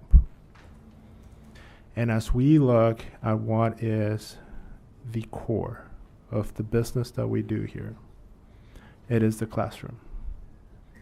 As we move, and I see it as an onion, the outer layers is all these other services that are great to have and that they provide value to our classroom. But when we need to cut, we need to look first at what is the less impact to that directly to that classroom. That is my approach, and that has been an approach that when I got to this board, the district was taking, right? It's like, let's look at what impacts less the classroom. There's no doubt that SROs are important, that SROs bring a lot of value. I have many times voted for SROs, wanted to maintain SROs, and I will continue to vote to maintain SROs. However, the reality is that we need to make some cuts because the funding is just not there. If we happen to get some funding, yes, let's look at what priorities from those cuts that we're going to have to make. Because there's no sugarcoating this. We're going to have to make cuts in the next 3-4 months of board meetings. These are going to be very difficult board meetings. Then we can sit down and prioritize from those cuts. What do we bring back first? What are the priorities for this board, for this district, from those cuts, right? And it's going to be a difficult process. I have a question. Why can this discussion happen before the cuts? Why can't we prioritize what it is very important? The classroom is very important. We just heard Rosie Martinez say having students, safety, nutrition, these things are important. So that is just my question. And again, I'm new to this board, but I just want to know, why can the discussions be preventive, then cutting, and then, oh, well, we want them back, you know?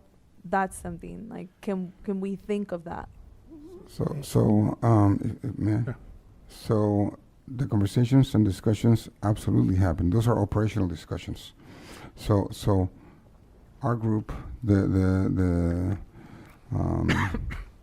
executive board, executive cabinet, not executive cabinet, myself, we do have these discussions, and we do get input from others, which are operational discussions, operational changes, and then what the protocol is, and then we bring the item for approval to the board.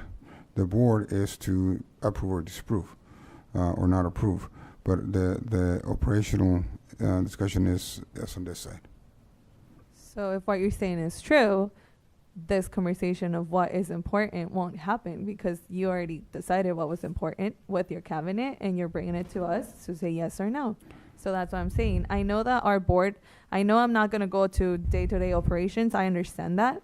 My point here is we have a vision. We are in charge of that, like, bigger picture, we were told, right? Mm-hmm. So why can't we have a discussion and saying, what is the vision? What is the bigger picture? And I think even at that one first meeting we had, we talked about that this board would actually have those visions and those goals that we wanted to see for this district, and that hasn't happened. We haven't had that meeting. We haven't had anything that allows the board to express what we feel is important. That was partially what we discussed in the budget meeting when we... The budget meeting was only discussed what the board... You're interrupting district, me and sorry. not letting me finish. Okay, And a then lot of come what back. happens on the board has to be done in open session at Yeah. the moment. And that is why we have one-on-ones with the superintendent, so that when we come here, we make those informed decisions and he can explain this entire process to us that happened with the executive cabinet, so that when we come, we have the informed decisions to have them here. A lot of what happens is in the moment. We don't get extra board meetings to have discussions. We can have a special board meeting where in the public we prioritize, but right now we're making a decision because this contract is expired and we need to renew it. And Mr. Pong gave us a budget, and what our budget says we can afford is what's here. And that's why we say if somewhere down the line we find money to add that one back that was supplemental, was not baseline, then we will do that. But if we don't have this, we don't have a contract with them, then we don't have SRO services. This is what we can afford right now, which is the baseline. So one of the things that I think is very important for everyone to understand is that when reductions have to be made, I mean, it's a non-negotiable. Reductions have to be made. And so we're not going to be taking all of it from one bucket. It has to be from different areas. And the goal, one of the priorities that I've heard is, and that we absolutely are aligned with, is to make sure that we stay as much as possible away from the classroom. And direct support for students. In this particular case, as we bring things forward, so for example, in this case, it's when we have reductions and when we oppose of any type reductions, and we have to make reductions, then the question is, well, then where else do we reduce? Then do we reduce 2 counselors? Do we reduce 5 instructional assistants? Do we reduce 2 teachers? Do we reduce, the money has to come from somewhere, right? From somewhere. We don't have the money.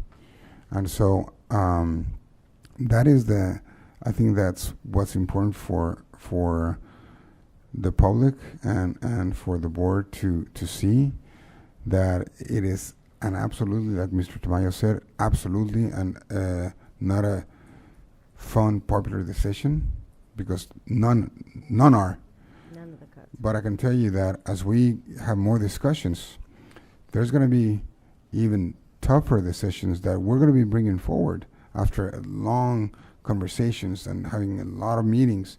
We're going to be bringing forward some actions, proposing some actions to the board for approval that are going to be tough. I can tell you that, because reducing 15 million is not an easy task. Yeah, and just to finish my thought before, sorry, I know you want to speak. President Ugarte just mentioned that, and everything needs to be done in public, and I agree. I believe that the more transparent we are, the better it is for our community and for the public to trust us in our decisions, and to be able to hear what they have to say. Again, when things are written the way they were written, that it doesn't read what is happening, people don't understand that, oh, they're cutting people, I need to go and speak against it, That is one of the things. The other thing, you mentioned the budget meeting, and yes, it was a meeting that it was itemized and it's recorded and everything, but people don't know what happened there. And actually, we were just giving scenarios. We were given, these are the cuts that are proposed. It was never asked of us, what do we think? What is the vision of the board? Again, we're still missing that part. And I understand these decisions are hard. I understand, because they are hard, because there are things that we are important for us. So I just wanted to clarify before I let you speak. Ms. Wilson. I think maybe I'm going to get really basic right now, because again, we need to be informed. Maybe even when we start making these tough decisions that I know we're going to have to make, and obviously we don't want to make these decisions, maybe even just be a little more clear, make it more basic. I know that sounds funny, but it's very verbose, right? There's a lot of words in there. So then, for example, I didn't see I mean, it's concerning that the contract expired, so we have to make a decision. So maybe if we knew, or it's just given a little bit more context, but in a more simpler way. So the public and ourselves, when we see it, it's just, a little more basic for everybody else to understand. May I? To piggyback off of what Trustee Tolson just said, this doesn't say that we're functioning under an expired contract. Is that a correct statement? So, well, yes and no. So it did expire, but whenever we don't renew it, then we continue as is. Is that correct? Yeah. Say that? So it did expire, but whenever we have a contract like this type, when it expires, then if we don't renew it right away, it continues as is. Yeah. So we've had the we've had the services. Right. So that wasn't in here, and it certainly wasn't clear to any of us. So in essence, what you're saying here is that it's a savings. That's not here. It's just saying that this is what it will cost. It doesn't say we're going from 4.5, and I realize not everybody follows it like we do, but the community doesn't know that it's a reduction.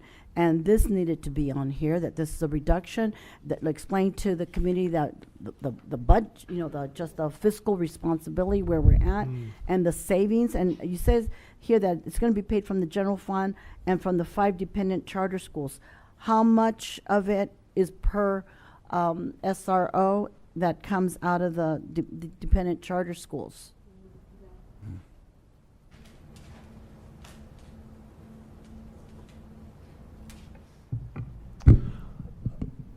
I don't have that exact calculation in front of me, but we can. We've bring gone how many months without a contract? I would make an alternate motion to table this to the next month, so we are being transparent and communicating the details to the community. So just for clarification purposes, when we bring contracts, new contracts, the item is the new contract. So I'm not sure. It doesn't share the context of where we're at. So I see what you're saying. Yeah. So we don't, when we have a new contract. So let's say benchmark. So we don't say, oh, last year we bought $8 million and now we're going to be buying $6 million. I understand. When you say the contract is for $6 million. So that we don't. So with Trustee Dominguez, will you entertain the idea that moving forward, any item that is a cut, A reduction.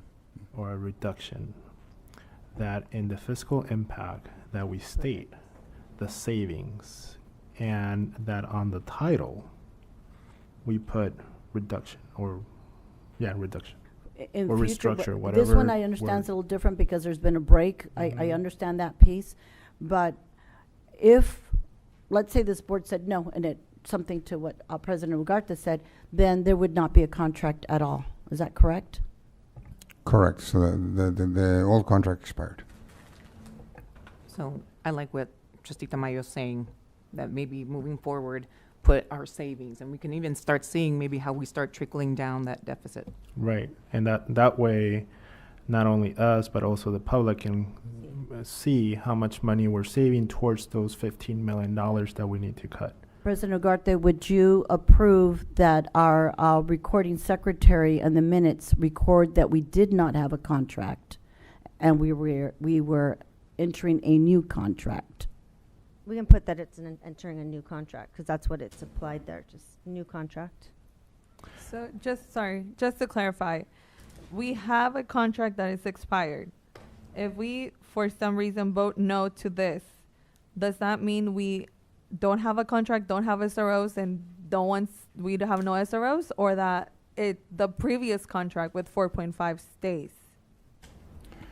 So, okay, so when a contract's a contract, it expires, and so because of the relationship that we have, obviously we want to continue the services, and that's why we want to do it as soon as possible, either the month before or the month after it expires. So within that, If we don't have it on time, then obviously the services continue, but we do have to have a contract, because otherwise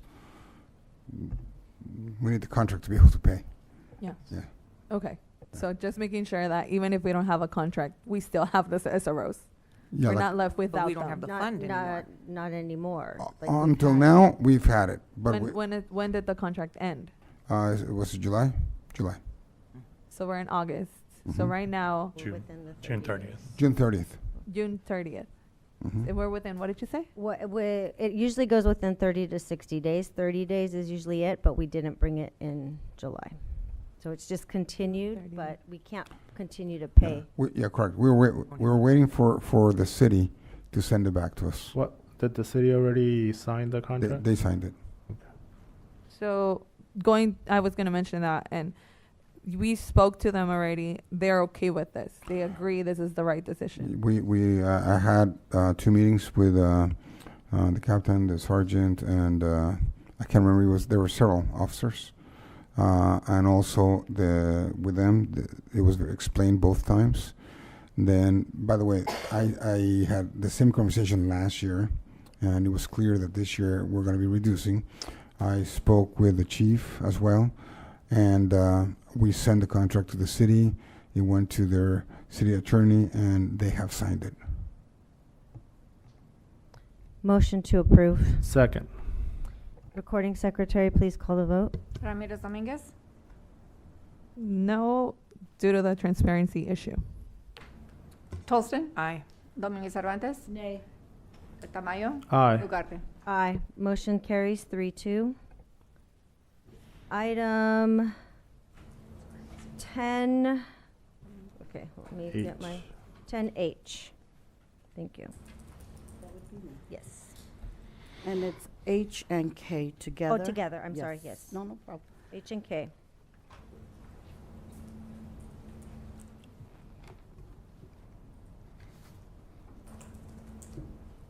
I only wanted to reiterate that parental consent continue in order to serve any of our students, because it's outside of our staff. I just want to make sure that parental consent is provided at each step. Ms. Case, you want to comment on that? Sure, absolutely. So this is exciting for our community schools, for 3 of our community schools that have the grant through National University. They're going to provide psychologists and nursing support on our sites, and students will not be seen without parental consent. Thank you, I appreciate that. Move to approve H and K. Second. Recording secretary? Ramirez Dominguez. Aye. Tolston, Aye. Dominguez Cervantes. Aye. Tamayo. Aye. Ugarte. Aye. Motion carries 5-0. Item 10L. Trustee Ramirez Dominguez? Yes, I would like to have more information about this point, please. Reyes? Yeah, so is this Edu Abroad? Uh-huh. Edu Abroad. So Edu Abroad, it's a program that brings host students, international students, to our schools. And so what it is they're from different countries. A lot of them are from China, but other countries as well. And what it is they connect with the school, and then they ask for host families. So families volunteer to host a student for either a week or 2 weeks, and then they come here and they stay at the host family's house for that week or 2 weeks, and then they actually shadow the students, our students, during those 2 weeks, or it's either a week or 2 weeks during the time. And it's a great opportunity for cultural exchange, for not just the host, not just the international students, to see our educational practices, our school, the way we live, everything else, but it's also a great opportunity for our students and our families to interact with someone from a different country, and to share those cultural, interchange those cultural experiences. In addition to that, the schools receive an amount per student per day. Yeah, the 30 days. So when you say they shadow, do they go to school with them all day? Yes, they go to, yes. Okay. To the class, they're with Yeah. them. It sounds really interesting, and I remember even when I went to school here that we had a few exchange students. My question now is, how are we ensuring we're not exceeding the ratio of our 30 students per classroom? So my understanding, and Ms. Romero, is that because they're international students, host students, they do not count as part of the radio. Is that correct, Mr. Romero? Yeah, so, and we'll be in full transparency with CVE to talk about this. This is not a permanent, part of the classroom. This is a partnership, but I'll make sure at our weekly meeting with CVE to broach this topic. Yeah, I just want to make sure we're not end up like a different occasion when we ended up paying our teachers because they had to take more than 30 students. So again, fiscal responsibility. So yeah, just wanted to clarify those things. Thank you. Move to approve 10L. Second. Recording Secretary? Ramirez Dominguez. Aye. Tolston. Aye. Dominguez Cervantes. Aye. Tamayo. Aye. Ugarte. Aye. Motion carries 5-0. 10M, Trustee Dominguez Cervantes. Yes, adopt resolution on policies on accounting for compensated absences in compliance with Governmental Accounting Standards Board Statement Number 101. I'd like to know what it is we're trying to reconcile. What are we not doing that we're trying to reconcile? What are we trying to fix? Because did something expire here too? Mr. Brown, can you share with the board two things? One, explain what it is, but also how this came about and that it was not an internal issue, but an external issue that came to us. So GASB, which is the Government Accounting Standards Board, they create reporting requirements for government agencies. And this is a new reporting requirement that's being implemented with the closing of the 24-25 school year books. And what it is that it's recording a liability for a portion of sick leave. Previously, the district only had to report liability for vacation leave, but now we also have to report for sick leave. So this is a policy just adopting the implementation. Could I get an example of how someone taking sick leave could cause a liability? So for example, with vacation, and it'll be the same, but for vacation, let's say an employee. Well, use sick leave, that's the question. Well, with sick leave, once the person leaves, they're owed that sick leave. So it creates a liability for the district because they owe that amount. Mr. Pong? Yeah, additionally, when staff members go out for a short-term leave of absence due to like a medical reason, that's also where it becomes a liability because they're using their sick time while they're out during that time. Is this something that was discussed with staff leadership, Ms. Angela Reed and Ms. Rosie Martinez and Ms. Corona? Okay, so this comes from GASP, and so it's a requirement that they have all districts do. Okay. So it doesn't have an impact on the employee. It's an accounting procedure. It's our It's an process. accounting procedure. All right. That they want us to. It's how we account for things. So Okay. so it doesn't have an impact on personnel. All right, thank you, appreciate it. Anything else? Move to approve 10M. Second. Recording Secretary? Ramirez Dominguez. Aye. Tolston. Aye. Dominguez Cervantes. Aye. Tamayo. Aye. Ugarte. Aye. Motion carries 5-0. Item 10Q, Trustee Dominguez Cervantes. Power schools. I just want us to make sure our board is cognizant of the conflict between state and federal requirements and share with our legal department as far as some of the behind this, we discussed it briefly, Dr. Reyes, and with Sharon Casey came in on Wednesday. So I just want to make sure, I know we're doing things, coding of some, I'll call it that for the lack of a better term, behind the scenes, that information is shielded from the parents, and it's state requirement, though I understand, but the conflict between the state and the federal, I just wanted to make sure that our legal knew and that we were fully informed moving forward. Thank you. Thank you. Move to approve 10Q. Second. Recording Secretary? Ramirez Domínguez. Aye. Holston. Aye. Domínguez Cervantes. Tamayo. Aye. Ugarte. Aye. Motion carries 5-0. 10U, Trustee Dominguez Cervantes. Special testing and inspection for playground equipment. I know, Dr. Reyes, you have explained it to me, but I think our community returning to school this new school year, they come back and they're like, what the heck?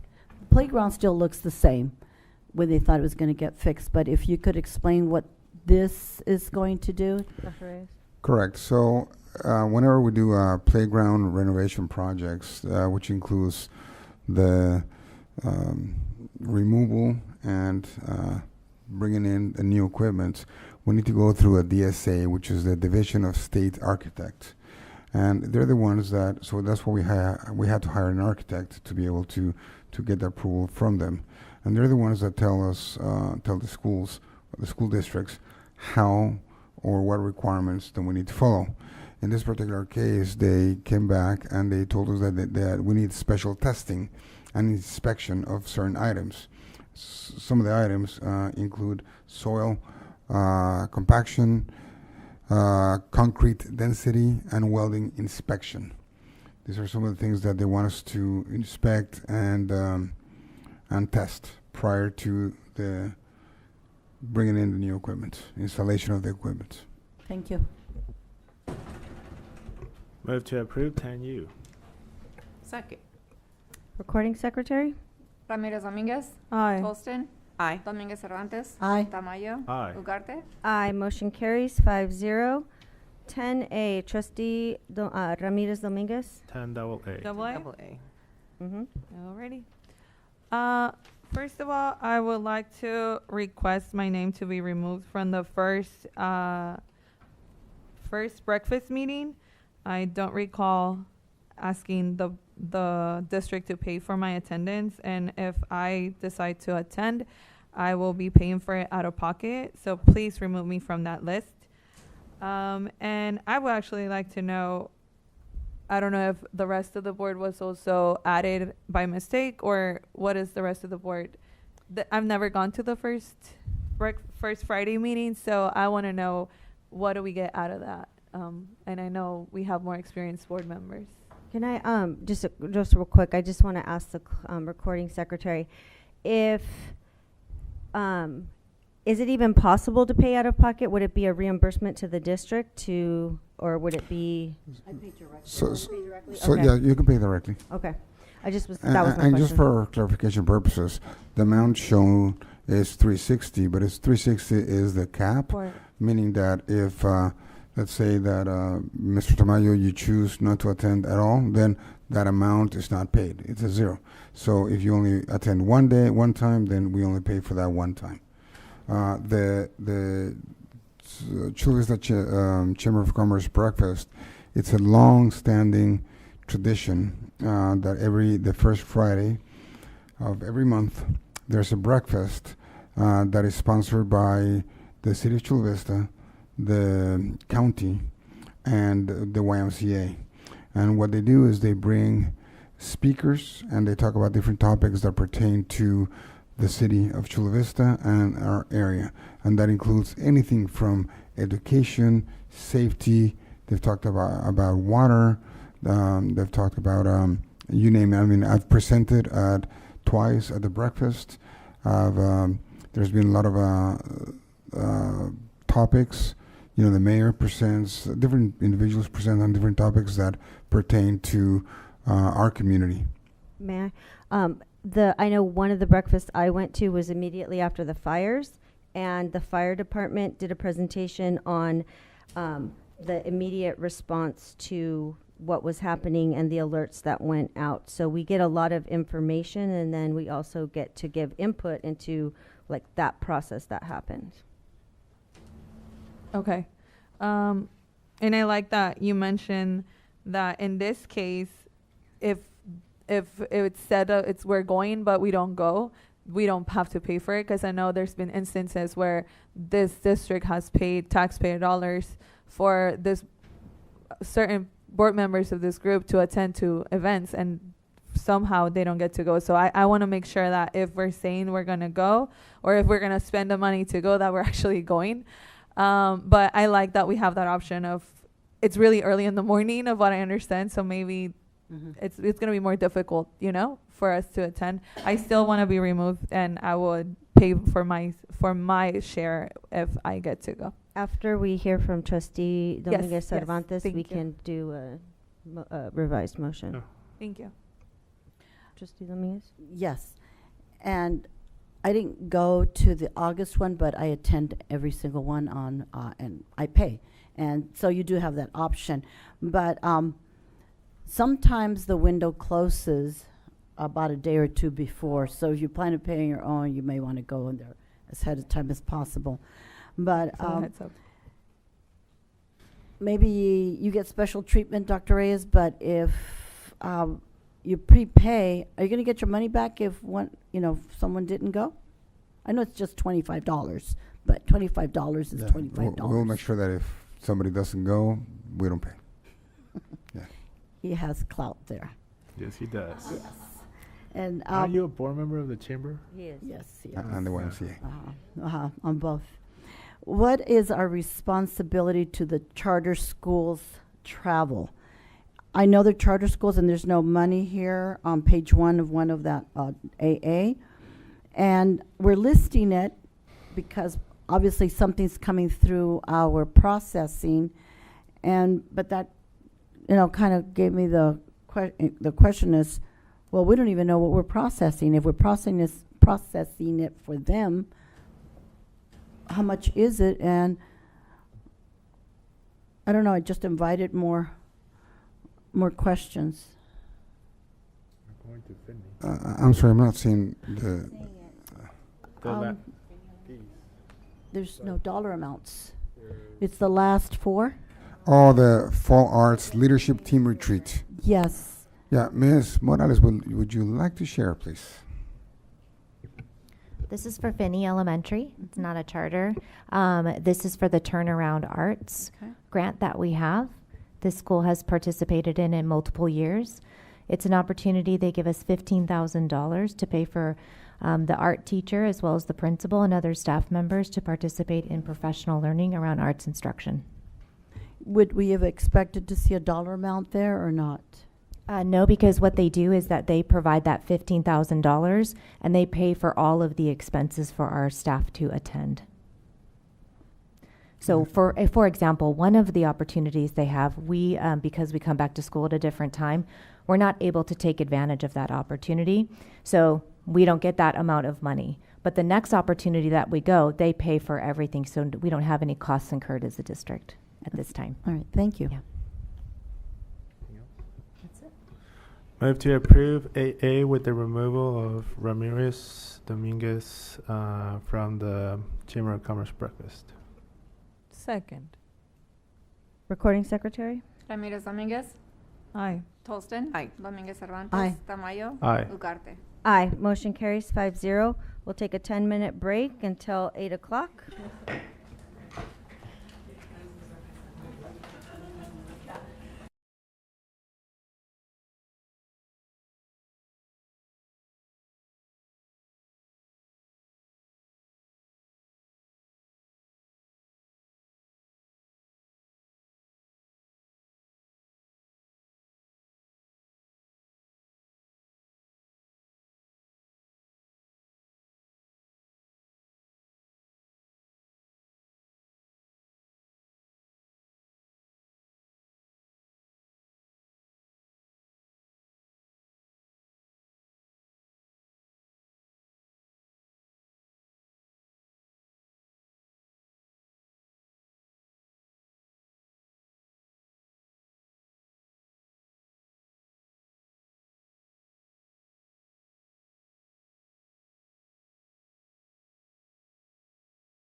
Administrative action items. Acting as the governing board of the Community Facilities District Number 22, conduct the second reading of the proposed ordinance number 22A of Community Facilities District Number 22, authorizing the levy of special taxes within the Community Facilities District Number 22, adopt ordinance number 22A of Community Facilities District Number 22, authorizing the levy of a special tax within the Community Facilities District Number 22. Mr. Pong. Thank you, President Ugarte. And if the board will remember, last month we had another item authorizing the proposal of the CFD 22. So this is the second reading. Last month we did the first reading. So the board has the option to again read the ordinance by title only if they choose to. Otherwise, the clerk would read the entire ordinance. Thank you. We have no speakers for this item. Any board comments or questions? This is the item from last month. Yes. Move. I have a Sorry. comment. Then let's comment. Thank you. Last month I requested to have the need for, or the projected need for the students, and on the board updates I've been checking up on them, and I don't see when we will be getting that.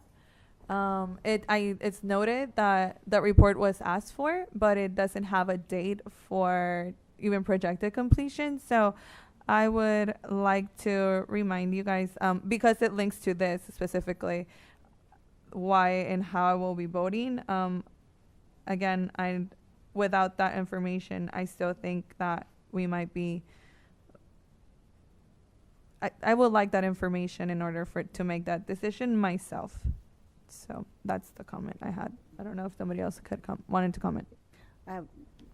Just one comment. I want to register my opposition to raising the cost of housing, because this does raise the cost of living there. So noted. This is an action item to read, and you said read by title only if we choose, correct, Mr. Pong? Do I have a motion? I move to approve by title with read by title only. 11A. I'll second. Recording secretary? Ramirez Dominguez, Nay. Tolston. Aye. Dominguez Cervantes. Is this just to vote on reading by title only? Because this doesn't require a vote, is that correct? It's adopting, and then we'll read it out by title only when it comes to you, so it's both. It's both. So nay. Tamayo. Aye. Ugarte. Aye. Motion carries 3-2. Item B, approve renewal of 2-year terms for members of the Chula Vista Elementary School District Independent Citizens Oversight Committee and appoint new members to the Chula Vista Elementary School District Independent Citizens Oversight Committee. Mr. Pong. Thank you, President Ugarte. The district has an Independent Citizens Oversight Committee for its current 3 bonds, which is Measure VV, Measure M, and Measure AA. And 2 positions were open for this appointment.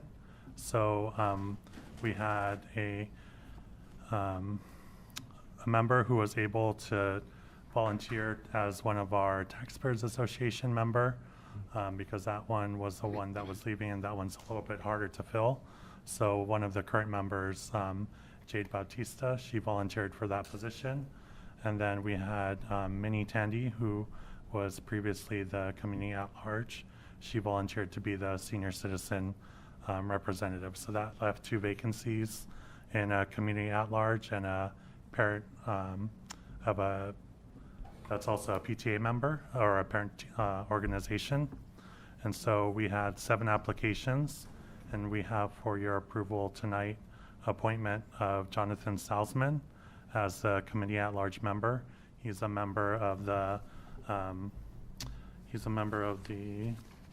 Violindo community. And then we also have Elizabeth Uribe. She's the parent and student parent of a student and PTA member representative, and she's a parent at, Silver Wing. That's good. Board questions? I do. I know you said you had 7 applicants, and I just wanted to know what stood out with these 2 over the others.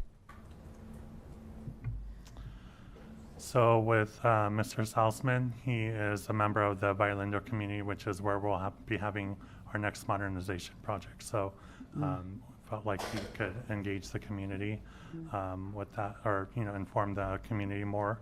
And then Ms. Uribe, she had very good recommendations. We called references. Some of the other members had incomplete applications, and one of them lived outside of the boundary. And a couple didn't meet as many of the qualifications, so we were also looking for some flexibility as we move forward. Thank you. Any more questions?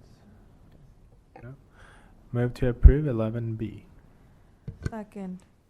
Recording secretary? Ramirez Dominguez. Aye. Tolston. Aye. Dominguez Cervantes. Aye. Tamayo. Aye. Ugarte. Aye. Motion carries 5-0. Item C, approve the Proposition 28 annual report of the Chula Vista Elementary School District for the fiscal year 24-25. Mr. Pong. So this is an annual requirement based on Proposition 28, which was voter approved back in November 2022. The district receives about $3 million, and it can go towards the music, art, and other performing arts. And this is where school sites have to have a plan. So the school sites at the end of the year and at the beginning of this year, we're working with their school site council on approving a plan. So this coming year, 25-26, will be the first year that we start using the funds. So the 24-25 report shows that we have not spent any funds yet. We'll start spending this school year. Board questions, comments? Yes, I do. Sorry. So we had the funds since 2022? Mr. Pong? The first year that we received them was the 23-24 school year. So we've had them 23-24 and 24-25, and we have done nothing with them. The team has been planning the use of them, yes. Mr. Pong, they require a plan, correct? Yes. Okay. Trustee Dominguez Cervantes? You said that our leadership here is working with the school site councils to develop their plan. Is that correct? Not the school site councils, but it's one with the school site leadership.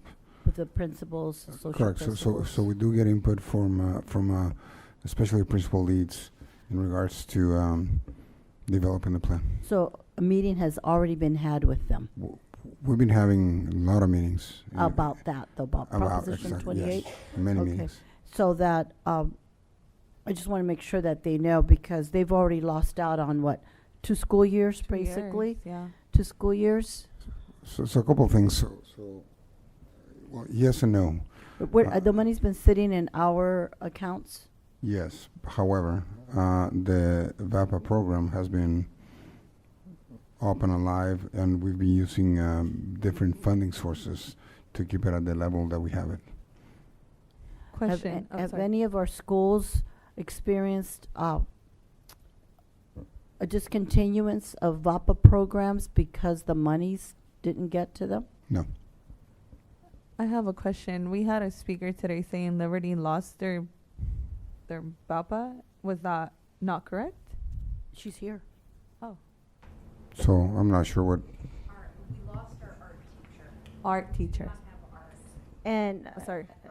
yeah, My no. question with this was if we had the $2 million sitting there, and I trust that we will get to those plans as soon as possible. My next question is, when do we foresee that we will start using this money? So one of the things right now that we're doing is we're looking at, as we mentioned at the board workshop, we're developing a plan to restructure the VAPA program. So we need to be able to restructure it. So it's and we're looking at the implementation. Ms. Morales, you want to speak about that? So one of the things that we're looking at is the amount of VAPA that we can have at each of our school sites to be able to provide the level of service where our students would still get arts, music, or whatever disciplines that they currently have. However, we do have to look at how we can do that within the amount of money that we have. So our yearly allocation for VAPA for Prop 28 is $3.2 million approximately. With PE, our VAPA program, Mr. Pong reported at our last budget meeting, you can test my math here, Mr. Pong, $9.8 million. So the Prop 28 money that we're using next year is actually, or this year is allowing us to maintain a service level for our VAPA program. So when we look at that program, what we're going to have to do is identify what is the amount of VAPA time that we can give to our students within the budget that we currently have to be able to support that programming. So right now, what we have done to save that programming is we have actually put about $4.3 million into one-time funding. And we know that that funding is not going to be there. And so it's a challenge that we're going to face. And so what we're going to do is we're going to look at what is a different either model or structure that we could do to still ensure that our kids have art and music instruction within the amount of money that we can maintain on the program. I think I'm still not clear if we're saying that we didn't lose any of these VAPA programs, and we had a speaker here saying they've lost their My art question might teacher. help you. Can you walk me through very quickly I know that every grant has different requirements, and I know that part of this grant has a plan that must include teachers, Correct. which is work. So it could, I know there's a lot of criticism in communities that don't understand, because it's across the state of California that this money isn't being used. And I think one of the setbacks might be because you have to have teachers involved in this plan, and it's more work for them. Yeah, we do. Our principals, what they did is they have to elicit school feedback, right? So they presented it to, sometimes it went to the site council, sometimes it was teachers, but they are required to get some feedback on that. In terms of the level of staffing at our schools, we also could have a change in staffing allocation because we have a declining enrollment at that school site. So that could be that we had to change the number of VAPA teachers that we have currently servicing. So Dr. Reyes, since we've been developing a plan for a while, when are we going to have it? Ms. Morales? So what our team is doing right now is we are working on different models and talking with other districts just to see what our different options are. So for the Prop 28 money that we're spending, the school sites have a plan for that money. So that's why we've been able to use those funds. The plan that we have to develop is for the service model according to the amount of money that we can afford to spend on that. So our team will have that for the board to advise us on the decision at the meeting that we determine that's going to occur at. Did I just hear correctly her say that we've been using those funds? And I think the cover sheet, the background, explained that we were using some of them. Should this grid not have shown us at least how much we've used up until this time? 25, 26, this school year is School year. when we're starting to use it. So the schools all develop their plans for this starting this year. So if we started the last 2 years, has that money been accumulating there? And therefore now we actually have more money available because we've gone 2 years without using it? Correct. So the money is not lost. So it's not, you lose it, you don't use it, you lose it? Correct. So we have $3.2 million per year? No? Yes. Yes? Yes. So for the past 2 years, basic math, we have $6.4 million sitting there? 2 years. Yeah, $6.4 million. Plus what's coming for Plus what's coming 24? for 2025, 26. Correct. Okay. That, I think, causes more of anxiety and frustration that the money's sitting there, we're not doing anything. I'm just back to Trustee Tamayo's question. I don't think we've got a response as to what our target date of being able to roll this out. I think we're not being clear. So let me be clear. Or we're not being Please. good listeners. Yeah. So actually, having that 6.4, 6 point, because I don't know, was it 3.2 each year exactly? About. Yeah, about, okay. Having that amount, it actually allows us not to have such a hard impact, because remember, if it's 3.2 million a year and we're spending 9.8 million, that's $6.6 million difference. And so this allows us to restructure VAPA and use the 6.4 million to use it as a cushion, as a buffer, so it's not such a hard hit. So it actually helps us in covering some of the difference for additional years. So, during our workshop, we said, or we mentioned, that we're going to restructure, reimagine VAPA. Mm-hmm. When is that plan of the new restructure going to be available for us to see it and see how Prop 28 money is going to help that, plus whatever else we need to do to reduce it? As it is right now, for this year, we're already using 3.2 million as part of the 9.8.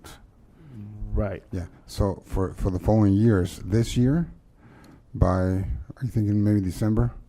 By December, we should have a plan because we need to make decisions. Right. At the beginning of by December, we need to know what the impact's going to be and how we're going to be restructuring, so we can make the decisions that we need to make in January, February. I would hope by November we can start looking at where or how much. No, so Ms. Morales' team is doing it now. Those conversations are being held now to have. But finalize the plan. Ideally November, correct? Before, Okay. yeah. Okay. This is an action item to accept the report. But it says, well, it's truthful. We were truthful and we didn't spend any money. Okay. Do we have a motion?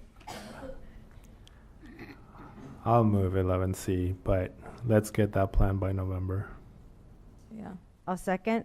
Recording secretary? Ramirez Dominguez. Aye. Tolston. Dominguez Cervantes. Tamayo. Aye. Ugarte. Aye. Motion carries 5-0. Last item under administrative actions, receive and accept the 7-Eleven committee report and adopt the resolution declaring the seniors on Broadway property as surplus to the district's educational purposes and approving the purchase and sale agreement for the conveyance of the property to the Metropolitan Area Advisory Committee on Anti-Poverty of San Diego County, Incorporated. Mr. Pong. Thank you, President Ugarte. Back in June, the board approved formation of the 7-Eleven committee to consider this property, Seniors on Broadway. We actually have one of our members here. She was the chair of the committee, Ms. Perla Bustamante Pecos. If you don't mind standing real quick. Thank you for your service. And so we had 11 committee members total review this property. They reviewed the restrictions on the property. They reviewed our current enrollment and our projected enrollment. And based on all the facts that they had, we met over 3 sessions on June 18th, June 25th, and July 16th. The committee came to the conclusion that the current schools are sufficient to house the current and future enrollment.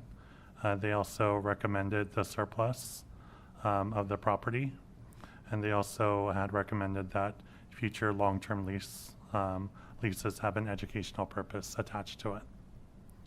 So with that, the next step would be if we were to surplus the property, the MAC group has made an offer of $1.2 million that the district would receive as restricted funds to be used towards future facility needs. Board questions? You can go while I finish my thought. I have a few. Oh, number one, I think I've had several inquiries made of me as to why we were giving away this property, to quote, if we could get a brief explanation as to what was happening, a little summary, so the community knows why we had to go this route. Dr. Reyes? Yes, so this property, we own the land, and MAC, we lease it to MAC, and MAC, with different funding sources, built senior housing. And so for really 15 years, the lease, the way it was written, was that they would pay us if they had a surplus in monies, meaning from the rents compared to what they paid. And then after 15 years, it was a set amount. Well, the set amount,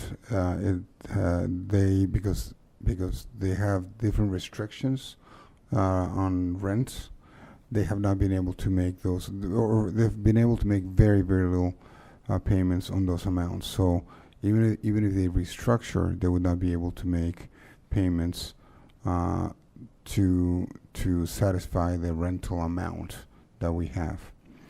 And so if someone just sees the property and the land, say, well, yeah, that land is probably worth more. The issue with that land is that it has a deed restriction. So so whenever you have a deed restriction, means that it has to have certain, again, restrictions based on whatever contract was when the deed was done, however it was done. For example, sometimes if you buy a property with deed restriction, it could be that you can't buy it unless you're of a certain age. That could be like a deed restriction. In this particular case, it restricts the amount of rent that could be charged. It has different restrictions. So if we were to sell it to, let's say, a private investor, nobody would really want to buy it because it's for 50 years.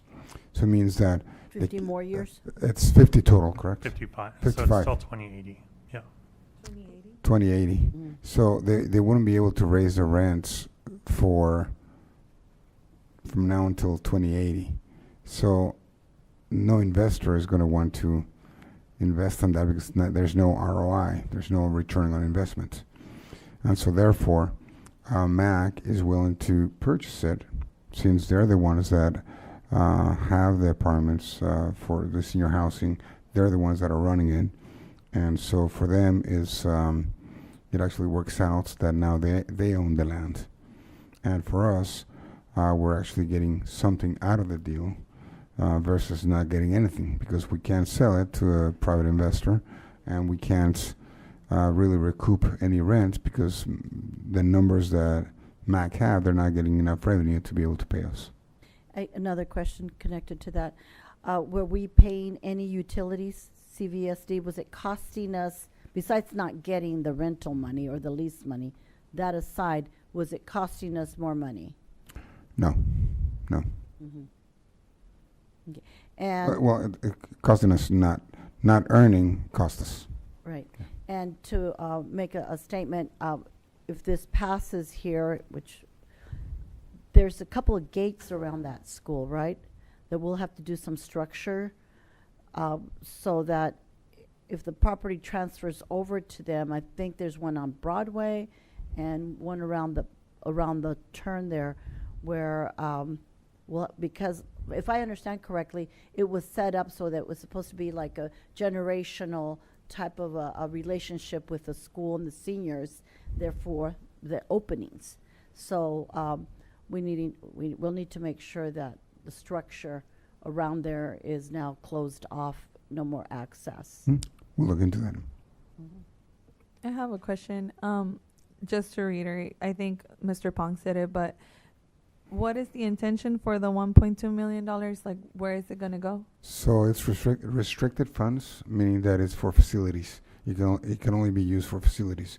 So we can't use it for payroll, for example. Okay. And I see the report from our 7-Eleven committee, and they recommend that this is done. And they also recommend, I found it very interesting, is they recommend that any future long-term lease agreements have an educational purpose. And I think that that is a good recommendation and something that we should look into. I don't know if when we accept it, are we agreeing to this, or it's just something they're recommending? Well, it's something that they're recommending. Okay. It's not binding.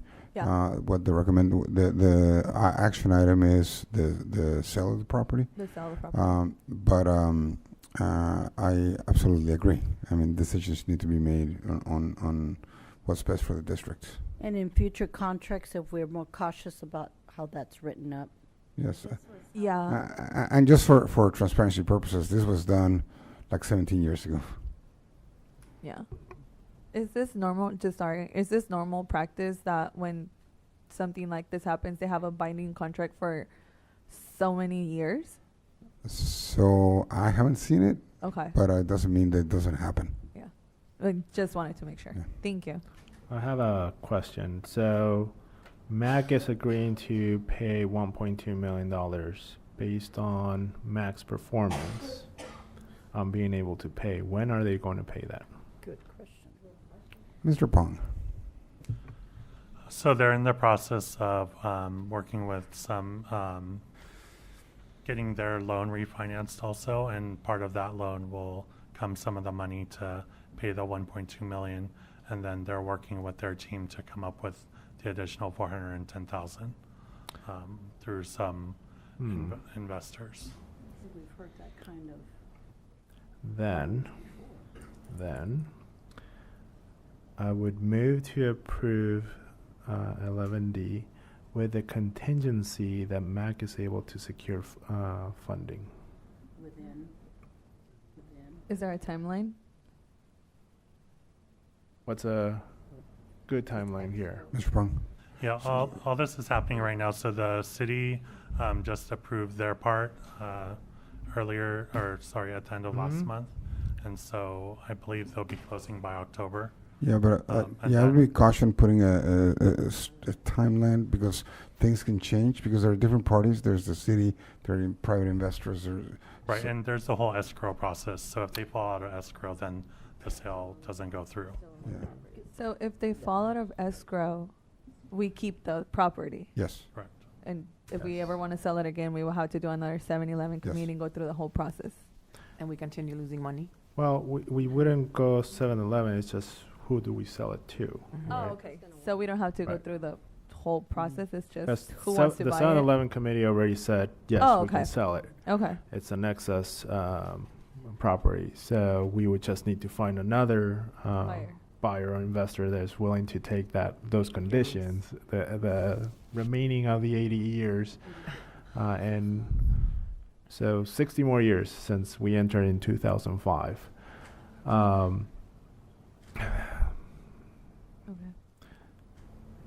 So timeline, I mean, Could we consider an update within 6 months?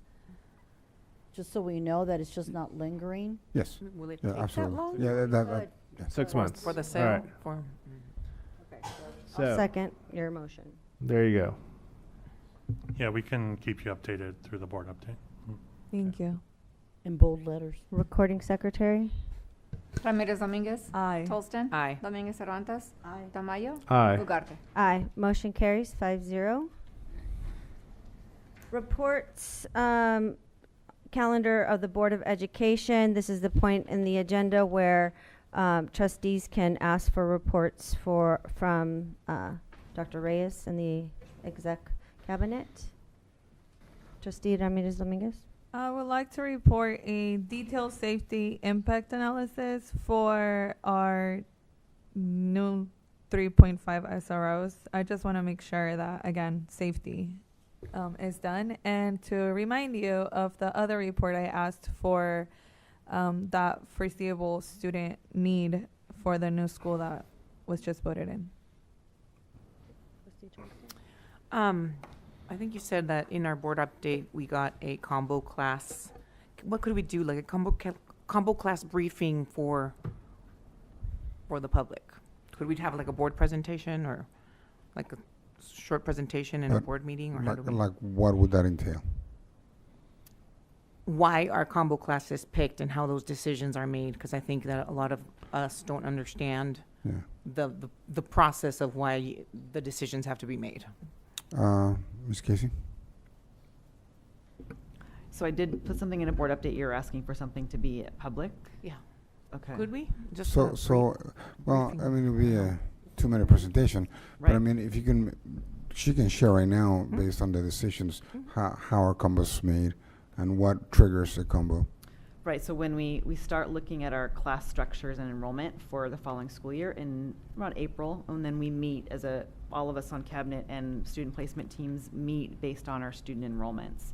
And then as the school year goes on and we get more enrollment, we look at classes that we have to close and classes that we have to open. And we do combo classes when we don't have enough students to make up 2 grade levels. So for example, we might have a combo class where we have 16 fifth graders and 7 6th graders, because the 6th grade class is at 31 already, and we can't place 7 kids in a class of 31 because 31's our max, right? And we can't have a class and a teacher with just 7 students that's not physically sound. So that's why we make combo classes. We tried to break those apart as our enrollment changes. So in the first 10 days of school, we meet on a regular basis to break those combos, and we were able to do that this year.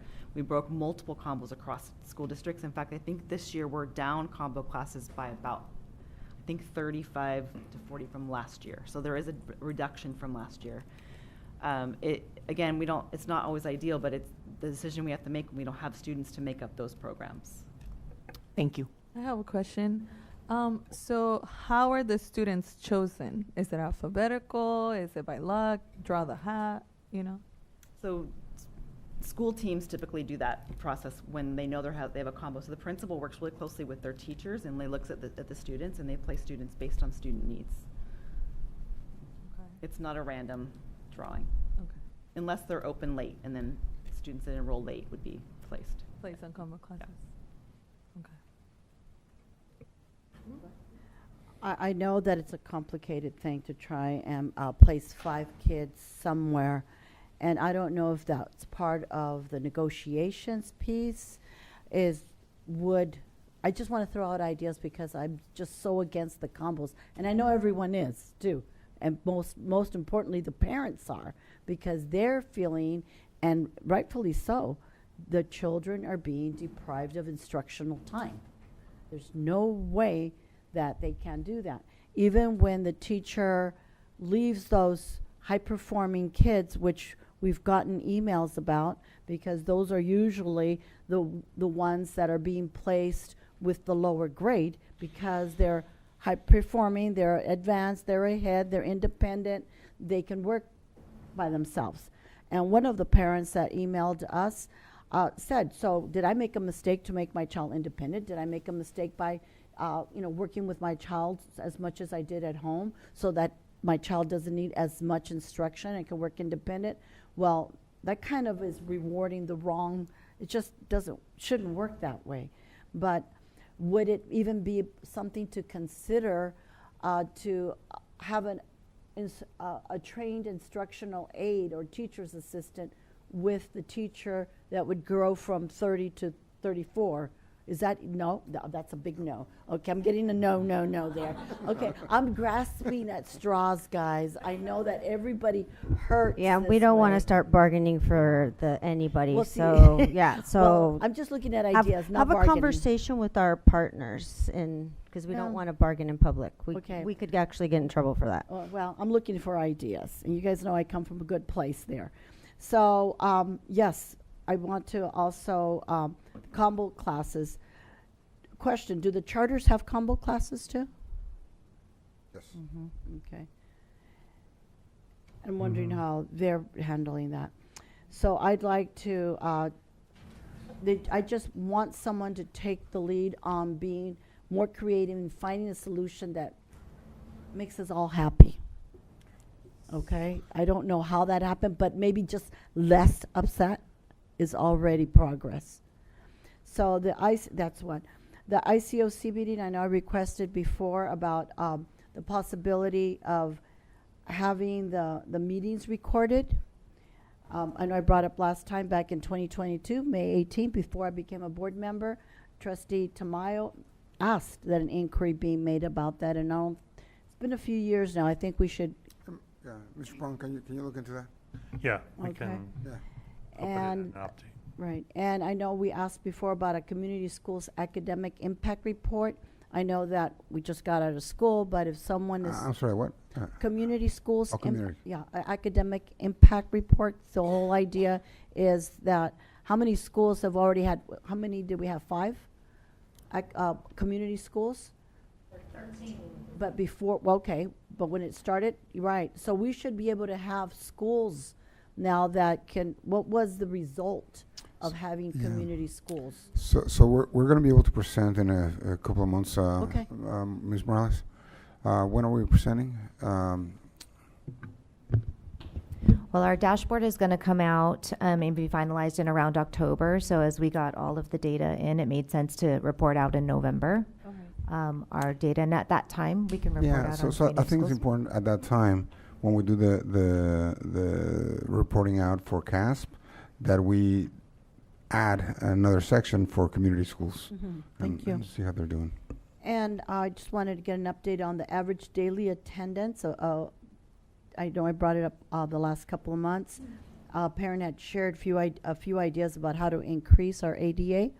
So I'd like to see a report or some update of some sort that tells us what we're doing as far as, makeup sessions on Saturdays, online, hybrid, or in person. So what I'll do, because in fact we just met this Monday in executive cabinet and we had a report on the plan to do ADA recovery. So what I can do is I can have our team put it out on the board updates on the ADA recovery. And we plan to start to begin that soon. Okay. And at the event on Monday for the Purple Star event, and we know Mrs. Camarena was there, and she asked me about the red ribbon, and she was saddened, and I'm just wondering, do all our schools do red ribbon? I don't think so. And, that really is a deterrent for if we have a program, and I'd like to find out if they're doing it, if not, to what extent, so that if not, what can we do to support our schools so we can get resources? The Quique Camarena Educational Foundation provides resources to schools, and so do our SROs. They provide resources on how, they're available. But you got to book them. If you don't book them, by the time you book them, they're like at the last week of October is Red Ribbon. So if not, you also have the Quique Camarena Educational Foundation. And for those listening out there and those here, they have a scholarship for seniors in high school that they have money that they want to give away. Okay.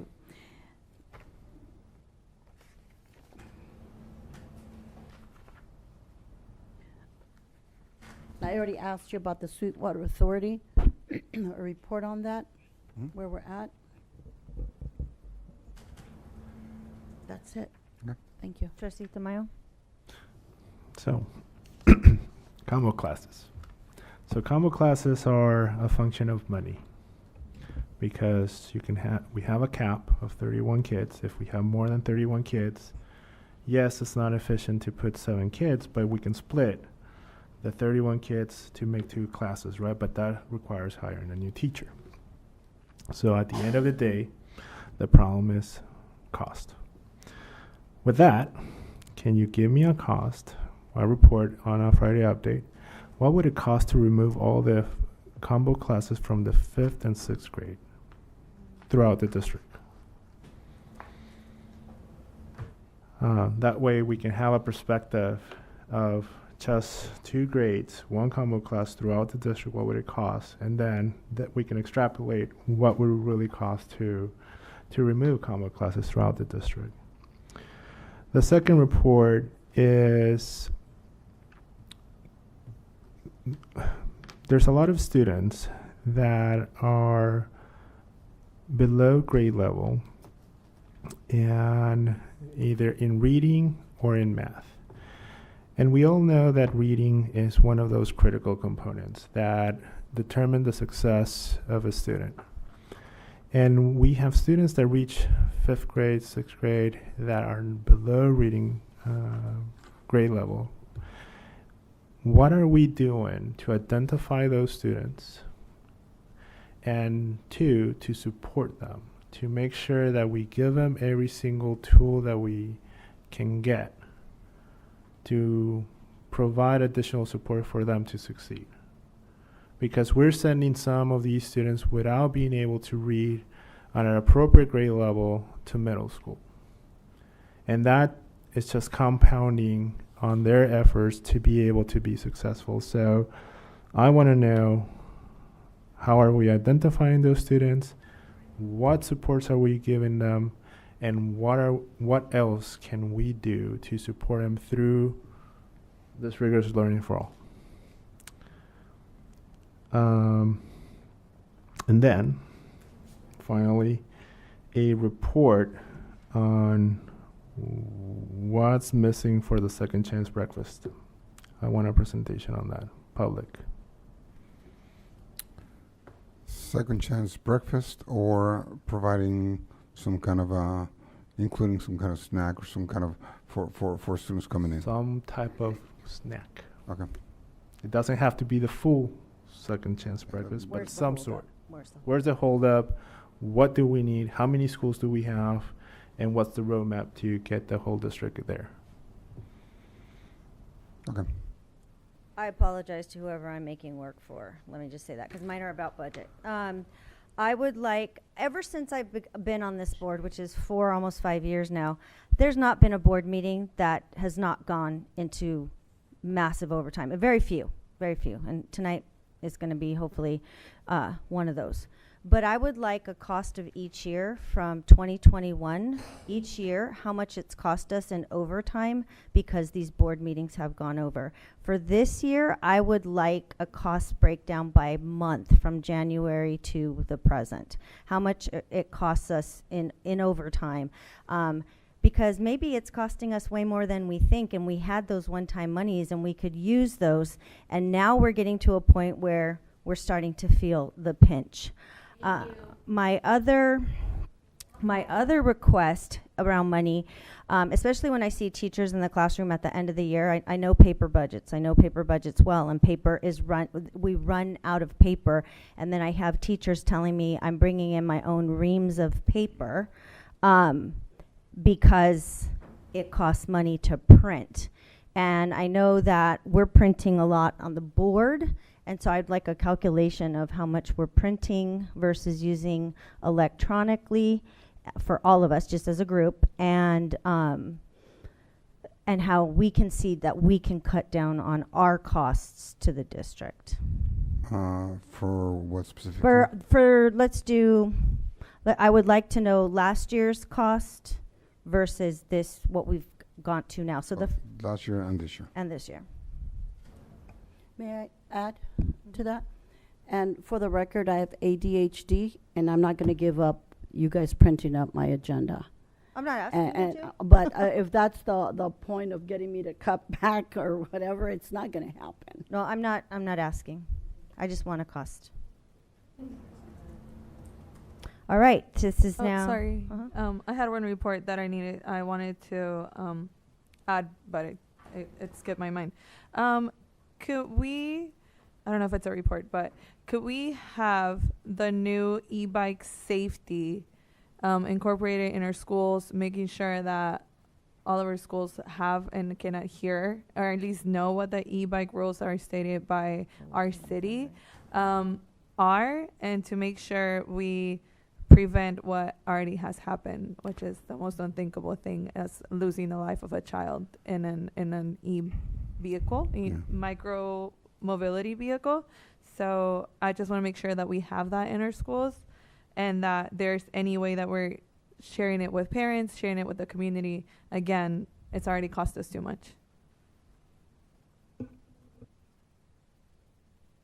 Now it's the point of the board that members of the board can communicate to the public the events and the schools they've visited in the last month since the board meeting. Trustee Ramirez Dominguez. Thank you. I want to thank our president for taking a moment of silence for Blanca Arroyo. I had the intention of doing that myself, but I also wanted to just recognize Matbiel Chavi Rodriguez, who is the victim of this incident, that 8-year-old who passed away in this e-bike electric scooter incident last month. So to honor him, I would just like a second of silence, if it's possible. Thank you.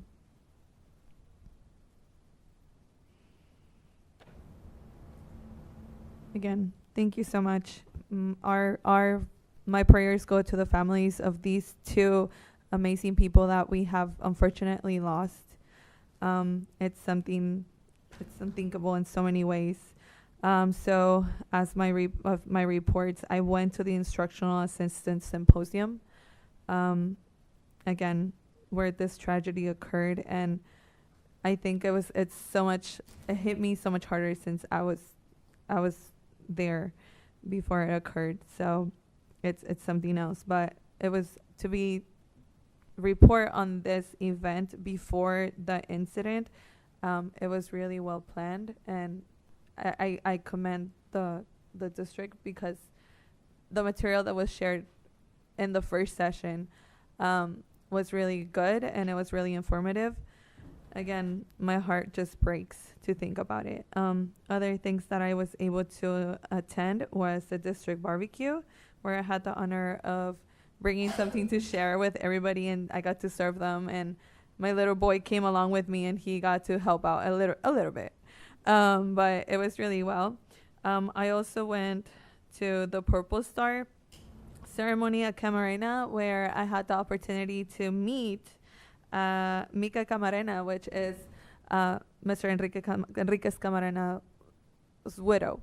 That was his wife, and she is such an example of resilience, and she continues to do great work and visiting schools, and like Trustee Dominguez Cervantes mentioned, like, she's still doing this great things with opportunities for scholarships, and she continues to make sure that, again, the loss of her husband is not just a loss, but it continues being a legacy. I attended the district's DLAC and ELAC meeting, where I learned how we're implementing rigorous learning for all, and I love those updates because they help me just to see the different aspects, not only as a board member, but what our parents see, what our teachers see, what our principals see. So it's very good. I went to the workshop meeting, where we spent hours just learning more.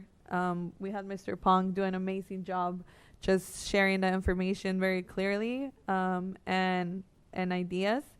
And I will start visiting schools soon. And before I leave, I want to officially apologize to Ms. Araceli Guzman when I said I don't recall asking to be added into that list for the first breakfast. She showed me where I signed a paper, so I apologize. I would definitely be reading all these papers more thoroughly, and honestly, it was something before we had this budget meeting, so now I understand how every penny needs to be allocated for what I believe. So sorry, that was my fault. Again, I will make sure every single thing with money is, I read everything. So thank you. Okay. I want to first, again, with the symposium and what transpired, I want to acknowledge our classified employees again, because they absolutely stepped up to the plate. And I think it's a great reflection of when it comes down to it and when you really need it, everybody steps up and everybody comes together. I went to Montgomery Elementary right before school started. I had such an amazing tour with Miss Ray and Miss Reed and Miss Morales. Thank you for organizing that. What I was telling her is, first off, a beautiful school. And it was so nice to see because I think the staff was coming back the day after, so there wasn't a lot of staff, nor children, no students. And just to see the behind the scenes of all of the passion and all of the work that goes on to prep for the schools. Because as parents, we just take it for granted. We drop off our kids and everything's great in our eyes, but to see all of the work and just the enthusiasm that everybody had was great. And that also takes me into the Community Expo.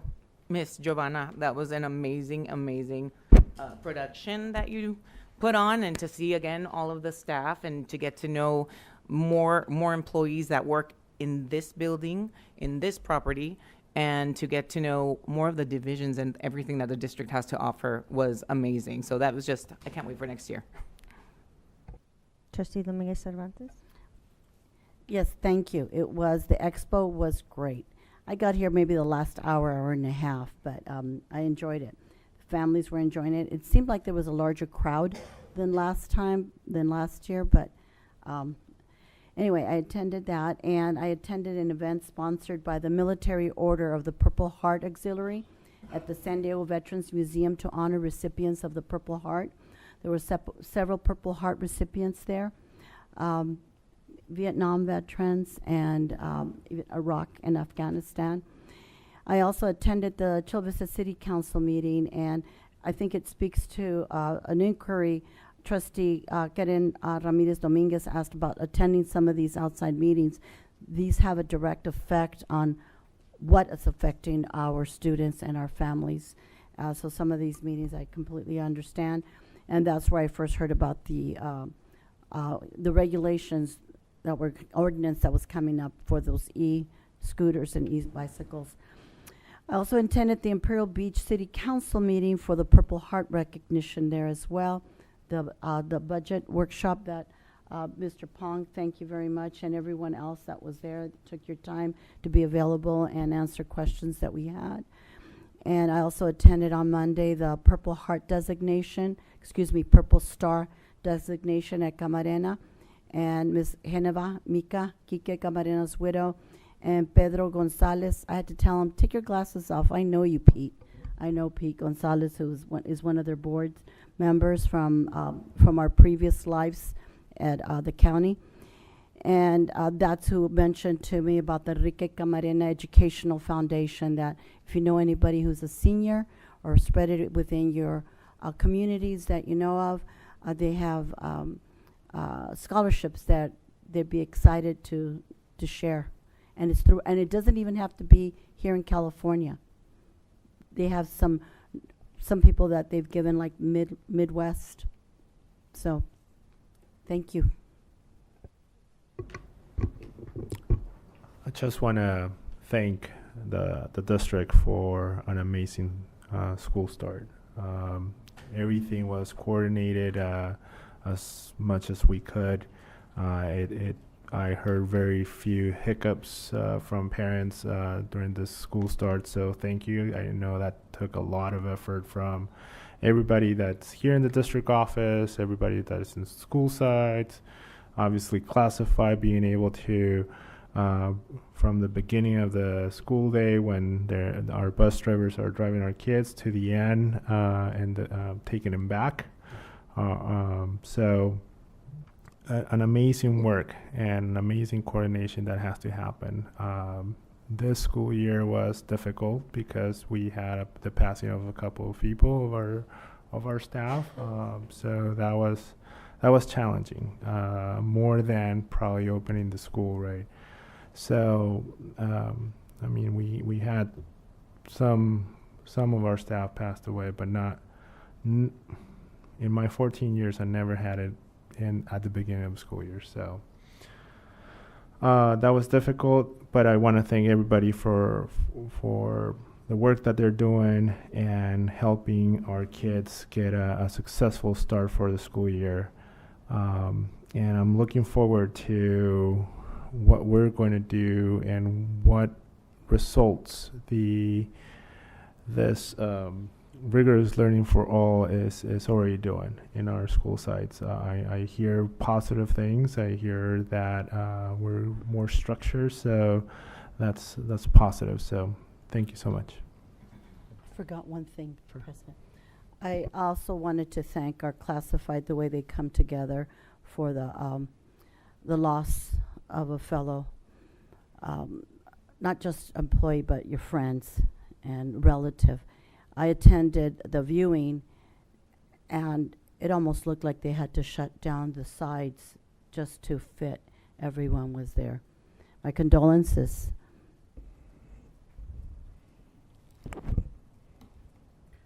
Thank you. I was able to attend the symposium, and almost at the actual moment it was happening. Dr. Reyes and I got there, and it was my condolences go out to the family, and I think that what Ms. Reed did today was very, very appropriate. The staff there came together. I do want to also mention a few other people who were very, very helpful and supportive during that time.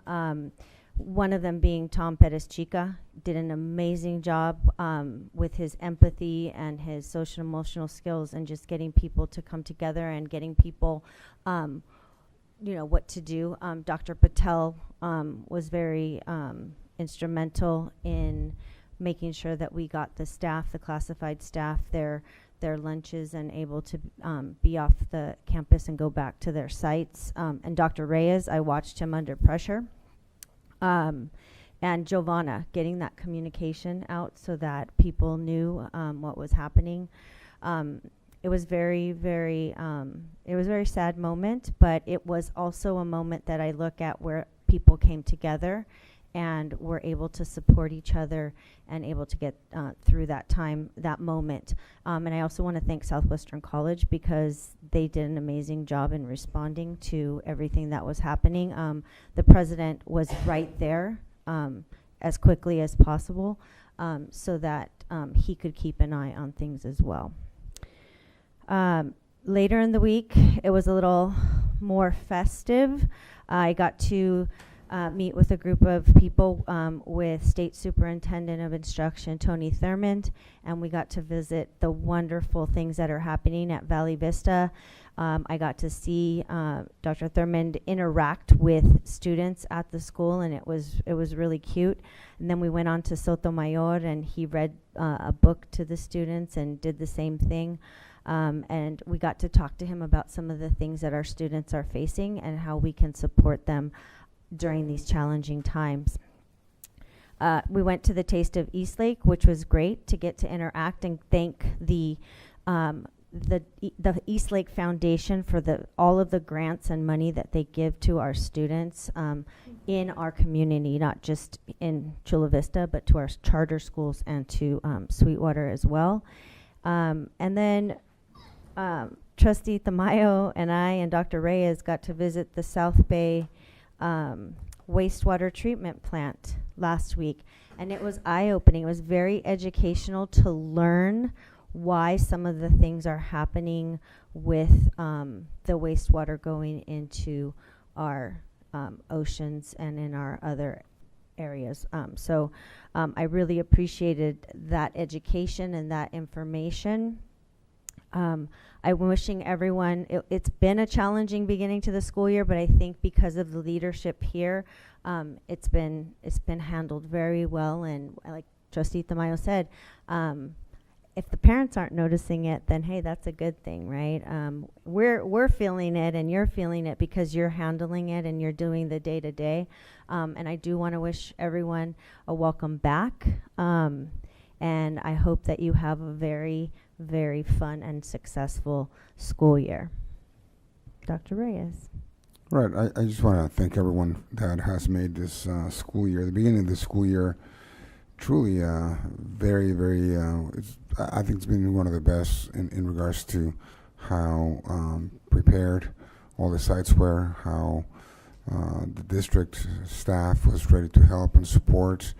A huge shout out to the teachers that got all their classrooms ready for the first day of school to welcome students, for all the classified that made sure that everything was up and running, sites were clean, and the office was ready to go. So, and the principals, because the principals, many times nobody mentions the principals, and I'm going to tell you, they work many hours. We love And they do a lot of things behind the scenes, and sometimes we forget the great work that they do for the right reasons. So I also shout out, and of course, my incredible team that, like I always say, you make my job so easy. So thank you all. With that, the next regular meeting of the Board of Education of the Chula Vista Elementary School District will be held on September 10th at 4 p.m. for closed session and 6 p.m. for the open session. Do we have a motion to adjourn? Motion to adjourn. All those in favor? Aye. Thank you. Adjourned.